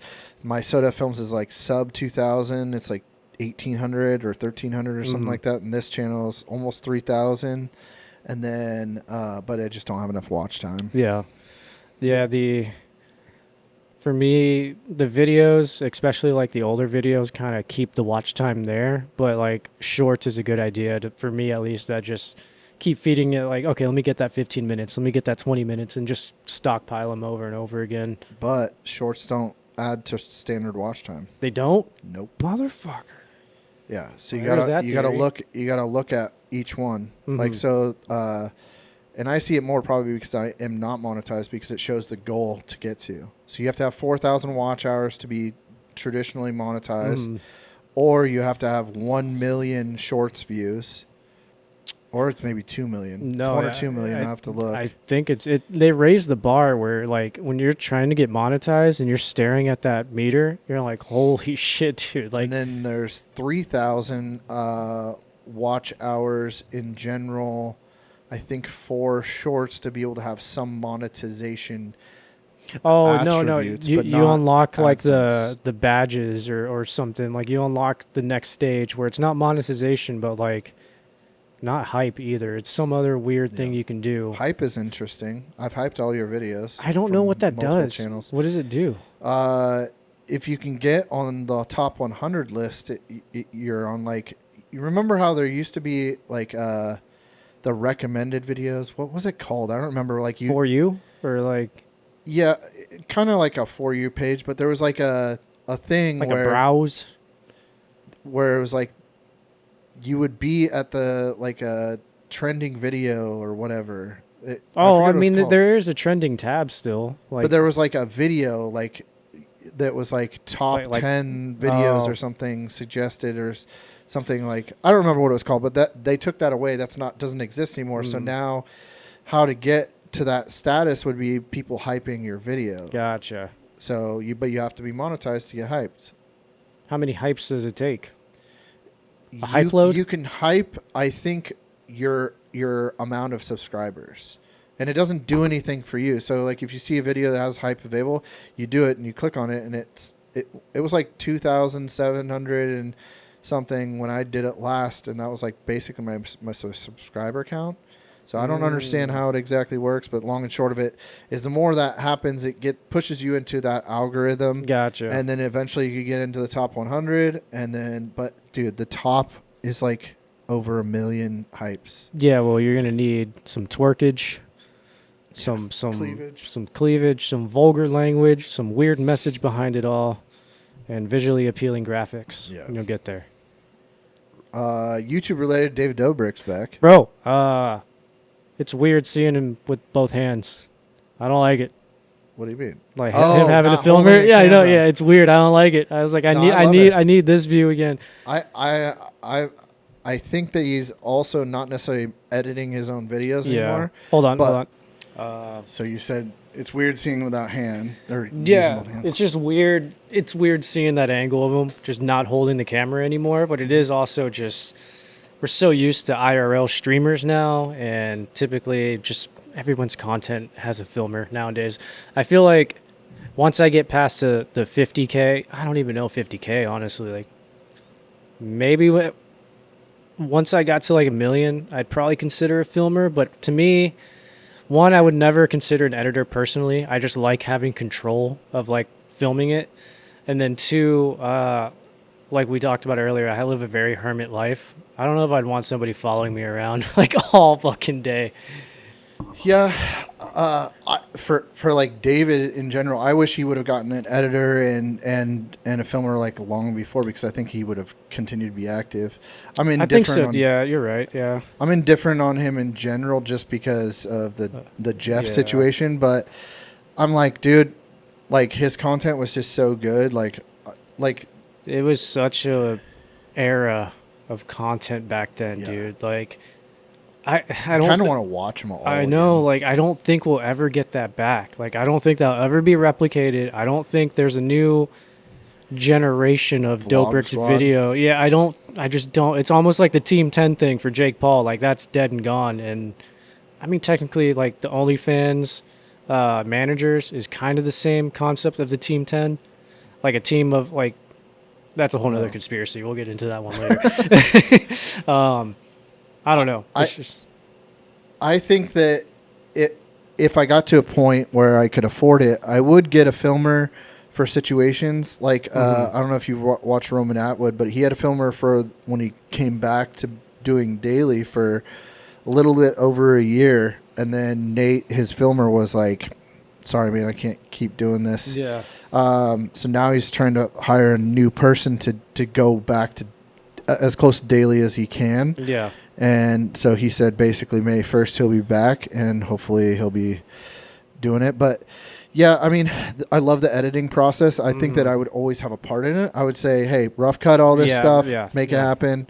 I would love to have a filmer for occasions, not necessarily for everything. Yeah. But like going to events or things like that. It's also like, if you think about it, it's a lot less stress, a lot less things you have to worry about, especially once you get to that stature of 1 million, even 100,000 followers. Like, there's a lot to take on. I don't think I'd do it at 100K. One of my friends in Vegas, Trevor, he's the Mop Boys, and I've been around kind of since his whole journey, since like at least around probably 15, 20K I've seen him go from, and now he's like almost 200,000 or something like that.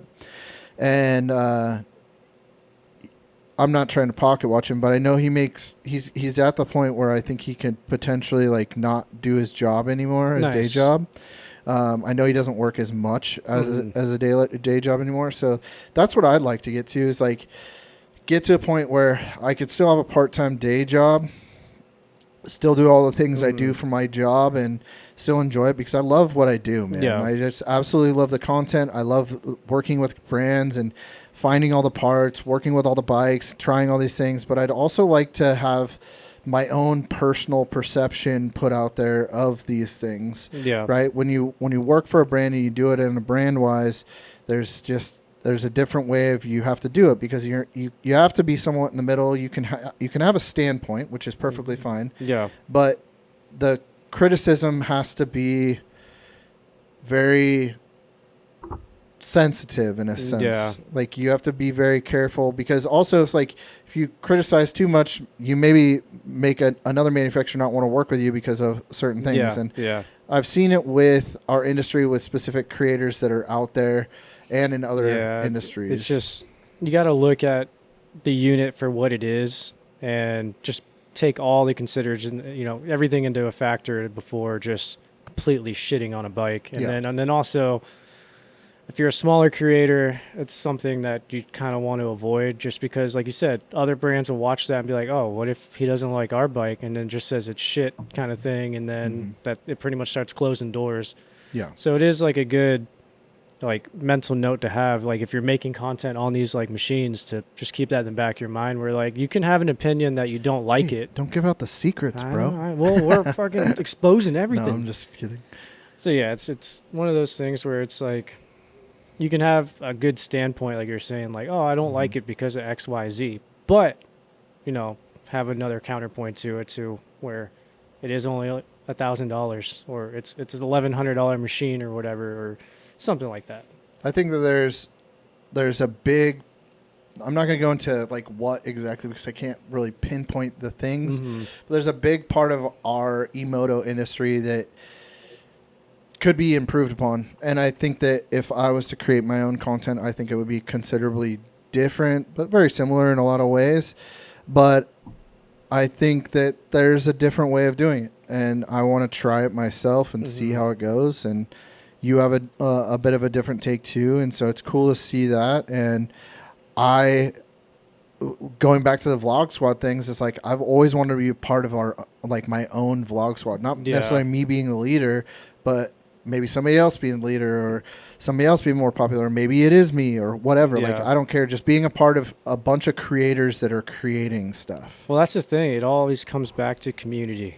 It's just, if you're in a good environment and everyone's firing off and being creative, like you're just going to be creative as a byproduct.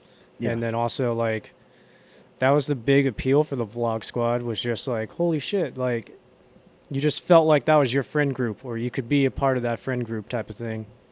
Yeah. I don't know, like to move to LA, and I remember in that era, like that was the dream. I was like, oh, bro, I just got to get to LA. I remember having Vine when that was a thing, so I was just like, dude, we just got to get there and we'll figure it out. And I kicked myself. It's like that meme we talked about where if you could look 10 years in the future and tell yourself something today, I wish I would have just started recording back then. Just even if they didn't mount to anything or look to anything, I was like, I could have been on YouTube consistently for like the last 10 years and at least had something to look back on, or something may have popped off. Who knows? That's the annoyance for me because I've been filming for so long and I have literally hard drives and hard drives full of just stuff. Yeah. And that's why I started thinking about it more, and I touched on it a little bit earlier, but like my 5-year plan is to go back and edit a lot of these things. So I think my channel will be like completely weird in a way that like could be entertaining, of like I just found a few videos that haven't been edited completely that are in my timelines that I'm like, oh, I could just finish these and post them. Like, who cares? Yeah. I can look back on them. And the cool thing is like I'm making sure I put the date and the location. So like you start the video, you see the date, you see the location. So it's just like, wait a minute. And if it's an old video like that, I will pop in and be like, hey, this is, and I'll give it a little bit of snippet of why I'm uploading this. And it was 5 years ago, So I think it's like a different take, and I've never seen anybody do it. And so I'm pretty excited about that. And there's like stuff that I may find from the past of like, hopefully I find videos of the Subaru. I have like a lot of photos and I'd like to do a video about it. Yeah. But there's a lot of stuff that I built and a lot of stuff that I like, a lot of bikes, like two R1s that I built, and I don't really have a ton of video on it anymore. So lots of stuff that I want to go back and touch on, and I think that'll be a different take that I haven't really seen too much. And I'm sure it's out there, but that's my big thing when it comes to YouTube. Really quickly, we talked about the Pocket. Just recently, the new DJI 4, Pocket 4 was released, and then the new Insta360 Luna gets actual and official release date on the 28th. It's the 25th. So we get to see about that, and there's supposed to be two versions of that, like a more of like a Pocket, and then a Pro version. Which I guess the Pro version is supposed to be the dual camera, and the non-Pro is supposed to be the single camera. So that'll be cool. And then DJI was like, "Oh, you thought we were done? No, there's a Pocket 4 Pro that'll be dual camera." Jeez. So that'll be cool. I'm a huge fan of this camera. That's what your main view that you're looking at, and it's just so simple and so easy. You finally got to use it today for the first time. What's your thoughts? It's definitely a lot easier than using a gimbal with the full-on Sony DSLR on it. I need to get more time with it. I do like, because my gimbal is a DJI gimbal, so it should be the same UI that's in there and everything. But I do like, I have all my presets set up to how to react when I move around and stuff. So I'm sure once I set that up, I'll be golden with it. It's going to come down to price for me, to what I can swing and what's the best features at the time. And then also I need to really decide if I need the Pro or not, because it's like I already have a Sony A6700. Like, do I need the Pro, or do I just need essentially an action camera on a gimbal that can fit in my pocket? And I was like, I think that's really what I need to be out in the field and use it. Get really cool shots if we are in a group ride. I'm not afraid to hold that Pocket compared to holding my huge Sony rig, because it's like if I go down, it's whatever. But then also there's like $2,500 in my hand compared to this. We'll probably tuck and roll. The biggest reason why I'd want the Pro is just the different focal lengths. And like being able to do tracking, moving, steady content of something that's super far away. It creates such a depth of field that's so sick. And it's like one big thing I love about the iPhone is being able to put it on action mode, zoom into 5, and just barely move the camera, but it's just so dramatic. Like the whole background's moving, but everything in view is like just perfect. And I just can't wait for that. And then supposedly higher like 6K or 8K, and then higher frame rate, 240 frames per second is sick. I don't know how often you'll use it, but I would use it for mainly like dirt riding stuff, to where like come around a berm really fast or something. And you just like and just back at it. But you're using it very, very small times. But having that option and being able to do it is definitely like put a hotkey for those settings, so that way you can just put like mode 1, you're shooting, and like, oh dude, he's coming around, mode 2, and you're set. And there's ways like you can, I don't even know if it's a button or you just swipe down on the screen. I don't remember, but kind of exactly like your DJI, your action camera, to where you can change it by just swiping and just going into the thing. Just presets. But then it has like 2 extra buttons underneath the screen now. I saw that the Luna had them on the screen. So it's just we're in the best time to be a content creator with all the stuff. And then the fact that like we're talking about a video that we want to do for you, and like the only one thing that we would need is like one little instance of like basically something, and we could make it with AI. With also using virtual like real clips. Like that's the feel like if you use AI correctly and bridge the gap in creation, then it's perfectly solid, fine. But then if you just overuse it, that's when it gets just kind of cheesy. Did you see that Matty Hapoya thing that I showed you? I don't remember it. I sent you a video. I said watch it from 419, and it was a drone shot. And you sent me the text, but there was no link to the video. Oh shit! Well, there's just like they're using Artlist, and basically you take the last frame and then the first frame, and it's a drone shot coming around to his building and comes up to his window, and then the drone just comes into the window, like it just goes through the window, but it's glass. So it's just like this whole cool thing, and it just like morphs into the room. And then it's a still shot of the room. but it's no still shot. It's like the first frame of your video and the last frame of your video. So he takes the drone, goes around. Imagine like this is the window, and he's standing inside. Mm-hmm. So he flies the drone around very slowly, and you can see him inside. And then obviously he stops. And then the next clip is his camera on a tripod. Yeah. Right there inside of him recording it, but he was also standing there. Mm-hmm. So then the camera just kind of morphs in. You remember like when Ken Block did the Gymkhanas and back in the day when they had the GoPro array where it would just go, and it would just transfer through the array of GoPros. It would get this crazy view. Similar type of concept, but the only thing was like he just took the AI to make it go through, like something that you could not really do. You could do in a way, but you would be very obvious that it was what it was. Yeah. Be like, oh, cross dissolve into the thing. And it would just be obvious just that fade, you're just fade like, to black. Okay, that's cool.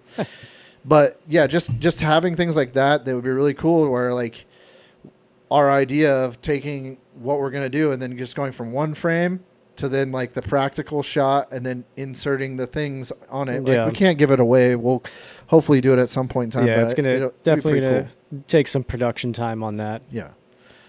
But is there anything new personal wise, like maybe even fitness wise, that you maybe want to touch on? No, same old on the fitness side. Dropped down actually to 4 days a week instead of 6. It's technically three hard days, but then the fourth is like if I missed anything throughout the week. So made some progression. So went from 125 and then hover 130, 128, just hovering around there. Eating is the same. Everything. I haven't really changed diet or anything. Overall, I'm slowly transitioning out of this weird phase I was in, because like I have this personality where I can multitask in like a daily fashion, but then when it comes to like passions, it's really hard for me to like multitask between the two. Like I really love Emoto, and then I really fell in love with going to the gym. It's hard for me to balance both of those. Like it's either we go all the way ride or we go all the way to the gym, because then I get in this weird thing where I don't want to go ride and hurt myself and then I can't go to the gym anymore, or vice versa. So I'm slowly getting myself out of that mindset, which I kind of feel was just a little toxic, of just like fully consuming gym content and fully just dedicating to the gym for those couple months. And then now it's like I need to bring balance back to where go 3 days a week, go hard, that is the focus, but then get back into doing things outside of that, like riding again, making content again consistently. So I'm slowly coming out of that cocoon. So that's the biggest update for as of recent. Yeah, I think it's always been my hardest thing, and I made a shift of scheduling my time, right? So I was like, because I took a step back and I was like, why can I get all this stuff done with work, but in my personal life, everything just like falls to the wayside? Yeah. Why is none of this stuff as important, but it's greatly important in my brain? Like at most points, way more important than work stuff. Like, but when it comes to work, I can do 300 tasks in a day, but at home I have a hard time doing just like a task. Yeah. And so I started thinking around like, well, there's no rush of importance. And the only time that I get things done is when I have like a barrier or a time frame where I have to have it done by X day, or I need to do it on this day. Like, just like I have to go to work Monday through Friday, 9 to 5:30. That's it. You know, like, so I'm like, all right, I'm just going to schedule this shit. And so I bought like a little thing and put on my refrigerator and kind of schedule those times. I haven't been 100% doing it, but it's always there, and it's helped immensely. I'm very surprised. Yeah. I was skeptical. I was like, maybe. But no, it's like, if you can figure out a way to schedule your time and do it to where it works with you, whether it's in your phone, whether it's a straight up calendar, whatever, that's my biggest piece of advice. That's what's been helping me. Yeah. No, it's been good. Just kind of getting out of the one. I had to stop watching gym content because it was just, starting to become brain rot. You can only watch how to do a lat pull down 50 different ways, and then it's like it's pretty much the same. Only gym content I watch is like if a random thing pops up on like Facebook or Instagram, and I see them like, oh, I need to try that. I have like a save tab where I'll save things where eventually at some point I'll take a peek at something. the gym stuff. Pretty much the only updates for me. What about you? Got anything new since the last? I got a new iPhone. It was kind of a pain in the ass. I feel like Apple is kind of subpar now when it comes to customer service, but took forever. I spent like 4 hours on the phone over the weekend trying to get it and everything, figuring it out. I was getting charged for Apple Care on my phone that I haven't had for 3 years. Did they actually reverse it? Yeah, they finally did, but they didn't reverse it to your card. They reversed it to like your Apple Wallet. Yeah, but it's not like something you can use. Like if I make a purchase on my app store or whatever, it would be fine. But so it's like they give you credit. Yeah, like credit. Apple credit. Yeah, so now when my Apple Care for this, it would come out of that. Gotcha. So it's not anything. It'll be like I'll just suddenly over the next couple of weeks be like, oh, I got like $50 more in my account. Yeah. But fitness wise, I'm probably like 243. I'm not losing weight because I changed all my macros. I increased my caloric deficit because I think that I was crashing my metabolism. Mm-hmm. So I was, burning like 3,500 to 4,500 calories, but only intaking 1,600 to 1,700 calories, and wondering why I'm not losing weight. Mm-hmm. And more I read, more and more I looked at it, it was just like I'm crashing my metabolism. So my body's in like fight or flight. So sure, it's losing weight, but I'm not making the progress that I was hoping for. So with a decent change, I expect to gain a tiny bit of weight for a little bit so my body accepts it, my metabolism gets back on track, and hopefully I'll start actually dropping weight more properly. There's a whole equation that you have to use to do it, and so I was going off of my coach's information and just going by what he was saying, and I was getting improvements. I was losing weight, but it's just like way, like 4 weeks to lose 1 pound. That's just something's off. And he's just like, dude, your body's just stubborn. And so I was like, well, what if I do this? And he was just like, no, I don't think that's going to help. And I was just like, well, what? And it just seemed like he was over it, not really wanting to help anymore. Makes and so sense. I was like, okay, I don't pay him. Yeah. So I was just like, well, going off of the information you've given me for carb cycling, this is saying what I should be doing. So I'm going to try it for a month, see how it works. Worst case scenario, I don't lose any weight. Yeah. Same exact status I was in. Take 4 weeks to lose a pound. So I know I'm getting more muscular. I like have like a vein here now. Nice. But it's just like basically from here to my waist. Like the same? Sucks. Ah. Like it's all fat. Like I got man boobs. I got a belly, but it's like thinner. Like I can tell like I have like loose skin, and I know that it's going away. But long and short of it, this is going to take a year plus for me to get to a more desirable, lookable physique. But it bugs me because I want to lose the weight solely for my knees and my feet and my ankles. So yeah. But yeah. No, I've learned this as well. It's a marathon, not a sprint. At first, my mindset was like, as long as I, hit eating hard and stick everything like, on track, everything should work. And then I've slowly realized just some things just take time. Like I'm not going to see it and stress out and go hard this week and see it next week. Like it doesn't work that way. It's just one day you walk by the mirror like, oh, fuck. Like since when was that there? Or like when did that happen? Yeah. So I'm slowly just getting out of that body dysmorphia side of just like, it's not going to happen overnight. Yeah, it's hard. I mean, I'm not too worried about what I look like. I try not to look at myself in the mirror. It sounds weird, but I look at myself in the mirror, but I don't examine myself, I guess you could say. Like I'll look in the mirror, like look at my face, just try to like make sure I don't have anything weird or whatever.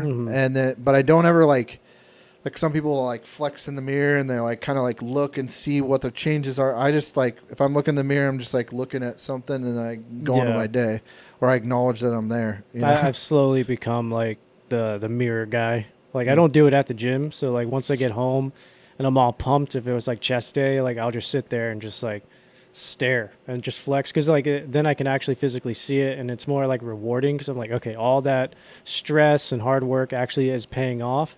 But then now it's like, oh, like, damn, this one's like a little smaller, so I got to go harder on the pec deck, and just go. You start the spiral. That's why you got to take photos.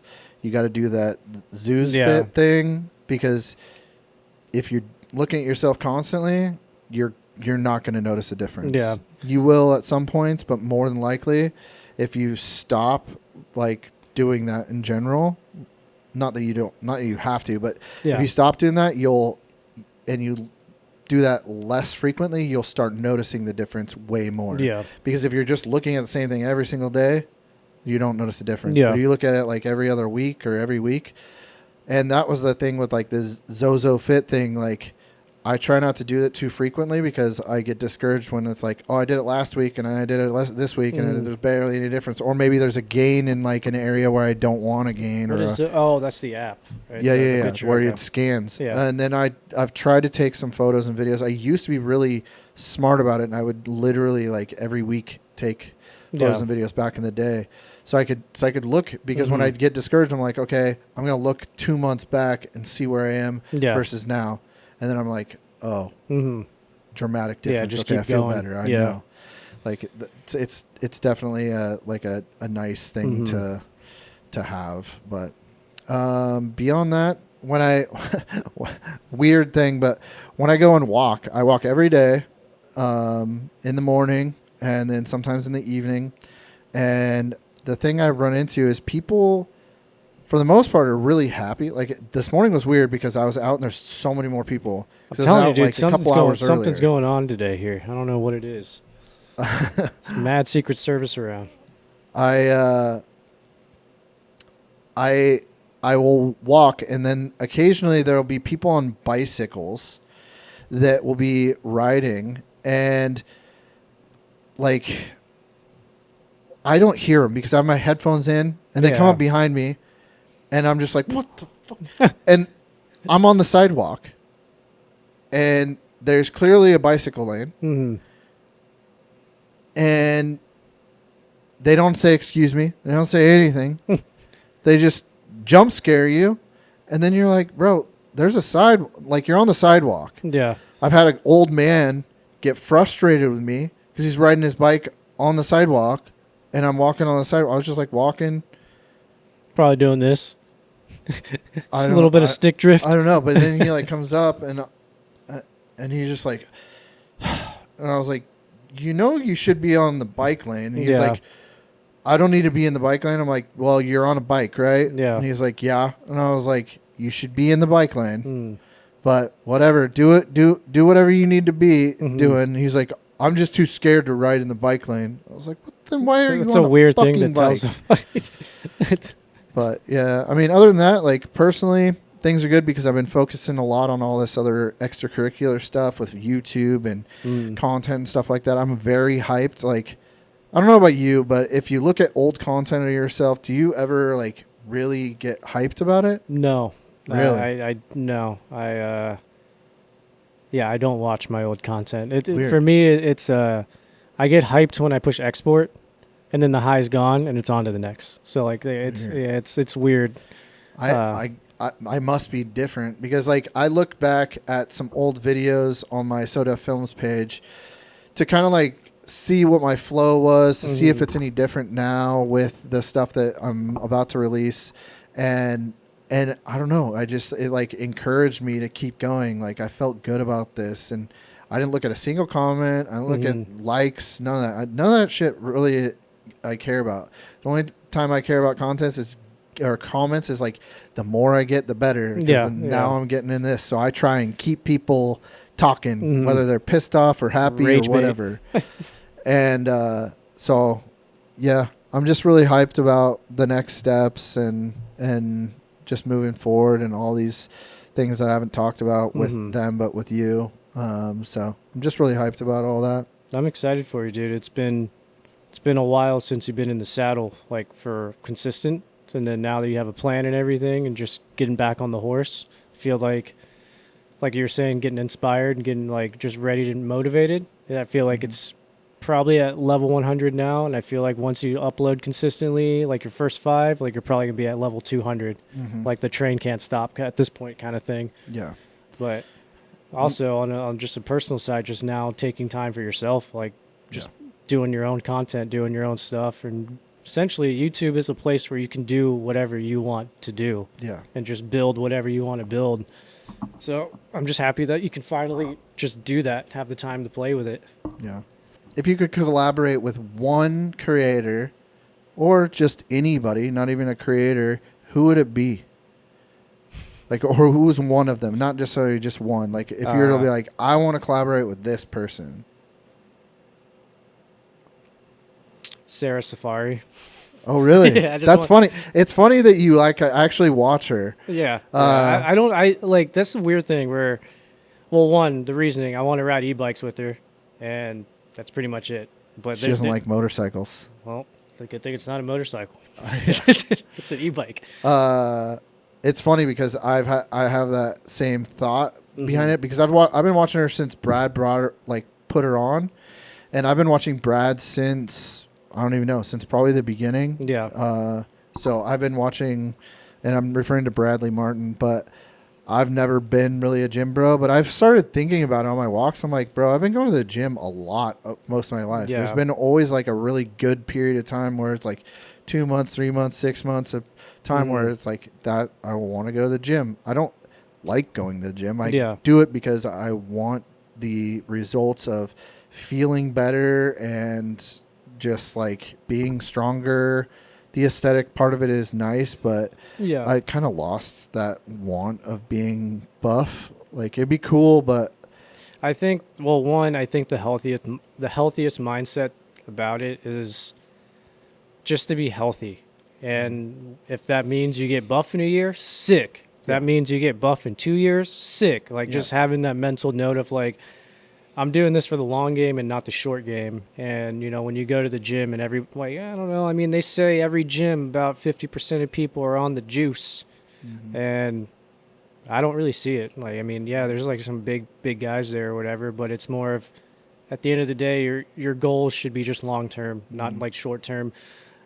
The gym side, the negative side of gym side, I also get fed the steroid side of the community, and I've just been deep diving on that because I don't know, I find it interesting, the routes people go. It's a whole nother subject. We could talk about it in a different one, but what stemmed this rant? Why? So, I wanted to bring it back, but, you know, who's the one person that you can think of off the top of your head that would be the one person you want to collaborate? And you said Sarah Safari, but that's a weird one for me because that's not my person, but I've been just watching that for a long time. When did you start watching her? Is one question. So, honestly, beginning of this year. Okay, so pretty really recent because I just wasn't tapped in the gym community or content. And then once I started watching it, you know, like Lean Beef Patty was the intro, and then I kind of started finding out the main reasons why as well I watched them was because that's why I started ranting. The main reason why is because I go to the gym, right? I look at people around me. Just naturally, I am slender and lean, and I'm just not a big statured guy. So let's say I looked at the ultra ripped guy that's in the gym. That's just impossible for me to like motivate me because it's just two different worlds. Like there's just no way genetically, and you know, it kind of gets in your head that like you can do it. Well, there is, yes, but like not with juice either. You could do it. It's just something where like you look at this dude that, you know, for me being a $130, and then you look at like a 200 plus dude that's like jacked, very discouraging. Me? Yeah, it's just very discouraging. The road looks extremely long. The light at the end of the tunnel is gone. Now, if I watch Lean Beef Patty and Sarah Safari, we're like the same weight. That's something I can stride for and beat it in a 6-month time frame. So like I started watching Sarah. I noticed she curls 25s. I can almost curl 25s now. Like that's where all my goals are stemming from. So okay. But why her of anybody? Like you could have chose anybody. I don't know. I do really like her personality and her content is Would your wife be okay with that? No, that's why it's like she doesn't. My wife doesn't watch my content anyway, so it's fine. But it's like one of those things where like I do like her personality. Her content is relatively raw, so I kind of feel like that is the real person behind the lens. Yeah. She can be loud and extra at some points that are kind of annoying, but I feel like that's just with any female, especially if they're comfortable around their friends and stuff like that. But at the end, I don't know. There's also I may or may not have a crush on her. I don't know. I'm just gonna put it out there. That's my thing. Is like, it's not like I'm like a weirdo or anything, but I like her personality that she puts out. Like, I feel like I could date her. You know, like. And it's just bugs the shit out of me that like I can't find a man. Yeah, and I'm like, bro, like I guarantee you have millions of dudes in your DMs. Yeah, that you could just. But at the same time though, like think where they're at and the type of people that's in their being in California, community. You have a different like mindset. Yeah. You have also a lot of people just being like, show me your tits, like that, or just trying to shit. use somebody to get an advancement, or like. Not like blackmail, but it's just like a person in her position would just have too much to lose to like fuck around, like just what random people in the DMs and stuff like that. Yeah, and she's only been doing this for like 3 years, and she's probably one of the more genuine people on the platform. And Lean Beef Patty too is kind of in that same category. The other guys, I just can't really get into it, like the Togies and stuff like that. I can't get into it. The Trend Twins, I appreciate their music choice, but other than that, that's where our relates kind of stop. I can see why the way she is because she has Brad as a mentor, and Brad's like literally been screwed over on the internet, like live and in person. Yeah, and lots of women, lots of business partners, all this other stuff. So I understand why she is very reserved to how she is, and I appreciate like how she is as a person. But I think though, like just in general, it always comes back to don't shit where you eat. So like she'd probably be better off with some like doctor or somebody who's just not involved in content at all, social media. Mine would be Cletus McFarland. I think that I could see that. Do you watch his stuff at all? I'm familiar with him, but I'm not tapped into like car content I wish anymore. You were, dude. Like there was a point in my life where I was, and then I just slowly got out of it just because everything this guy does is just entertaining. I'm never watching a video that is not. I'm not literally laughing out loud. And like literally, I cried, not like cried, but teared up the other day because he gave a car away to the guy that basically started everything for him, Kyle from 1320. But I have a goal. I want to drive in one of the either like a Freedom 500 or one of the things at the Freedom Factory that's with the Crown Vics. And there's one where there's a team, I think it's Lamullets.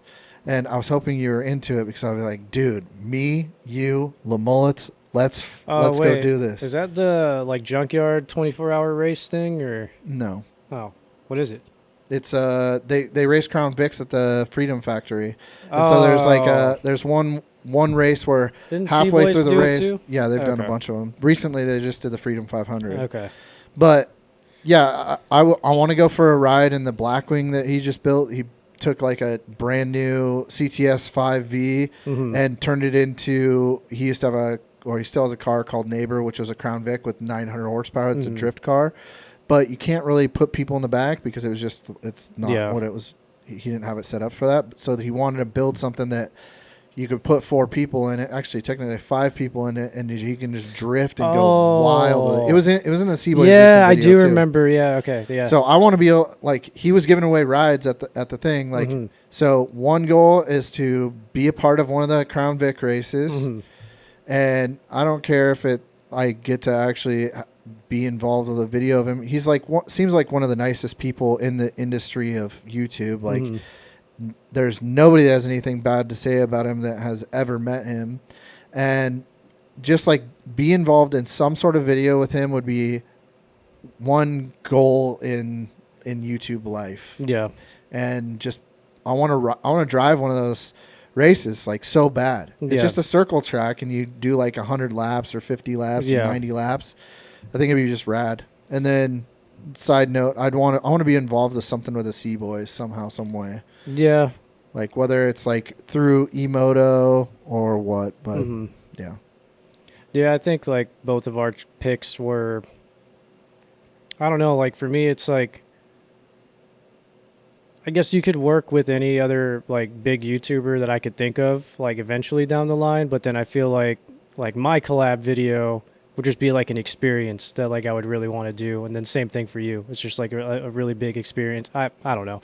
It made sense in my head when I thought about like the relation, but now it's falling apart as I'm talking about it. If I was to choose another, like she would be on my list of people to collaborate with 100%. So, and I like the idea of doing that. Like it's been on my thought process, like, but she's just like, no motorcycles and all this other stuff. I'm like, man, that's why you just show up with like 2 RTRs, something non-threatening looking, like a little play setting. Like Brad took her shooting, she was not about it. Then she went shooting again, and she seemed more interested in it. It was like, okay.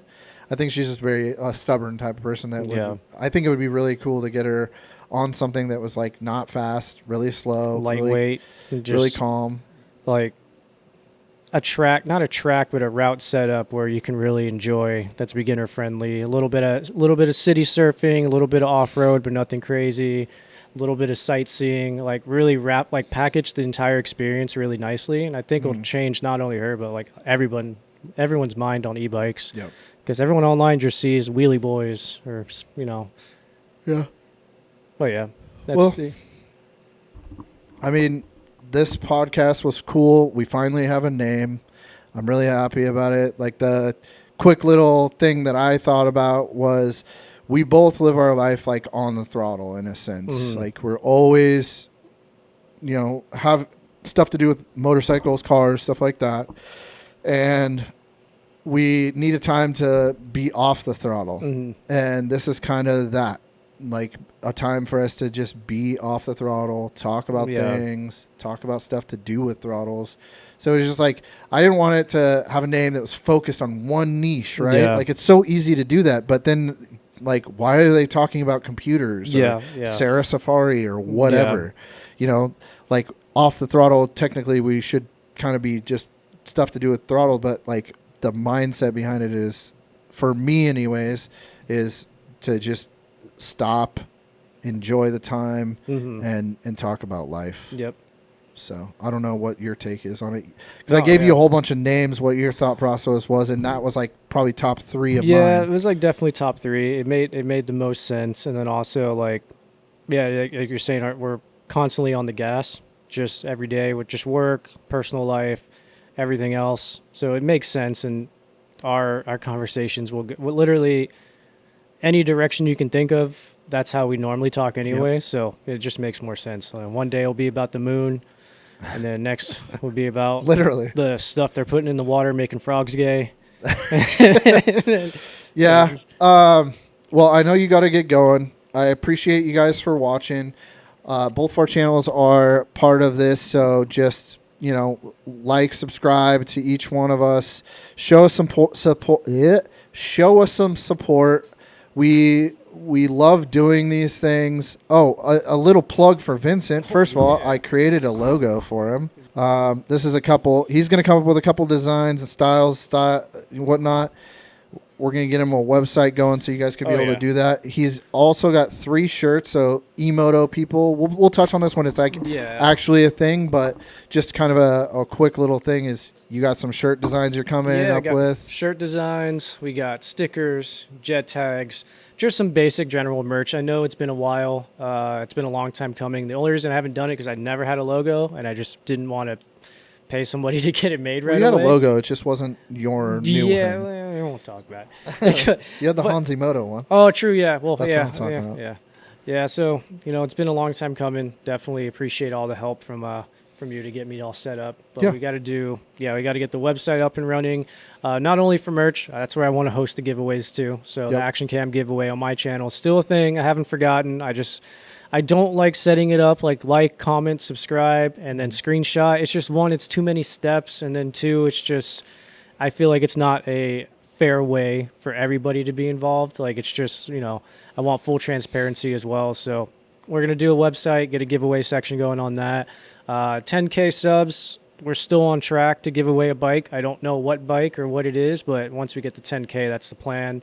Merch will It won't literally be at 10K, but once you hit 10K, you'll come up with a plan. Yeah, we'll hit 10K, reevaluate where we are. See, because you never know. These bikes come out every 6 months. Yeah. Something crazy is going to be out by then. So really appreciate all your guys' support. Like, hype, comment, subscribe to not only Off Throttle, Vincent Paul Rides, and is it Phat Pat 56? It's just my name, Patrick McGlinchy. Cool. Yeah, I mean, just watch the videos. You know, share the support, clip the videos if you want. We're gonna be coming out with a lot more content. I mean, we shot a video together today, so we might have a collaboration style video. It might just be one or the other, but yeah, just show the support. We really appreciate it. We're not begging for it or anything, but yeah, we'll go ahead and end it here, and we'll see you guys on the next one. We'll have more of an actual game plan on the next one, kind of like more of an idea of like when you'll start seeing these. But Yeah. you got 2 right now, and let us know what you guys think, and comment tacos if you got this far. So Sweet. thanks, Ride safe. peace.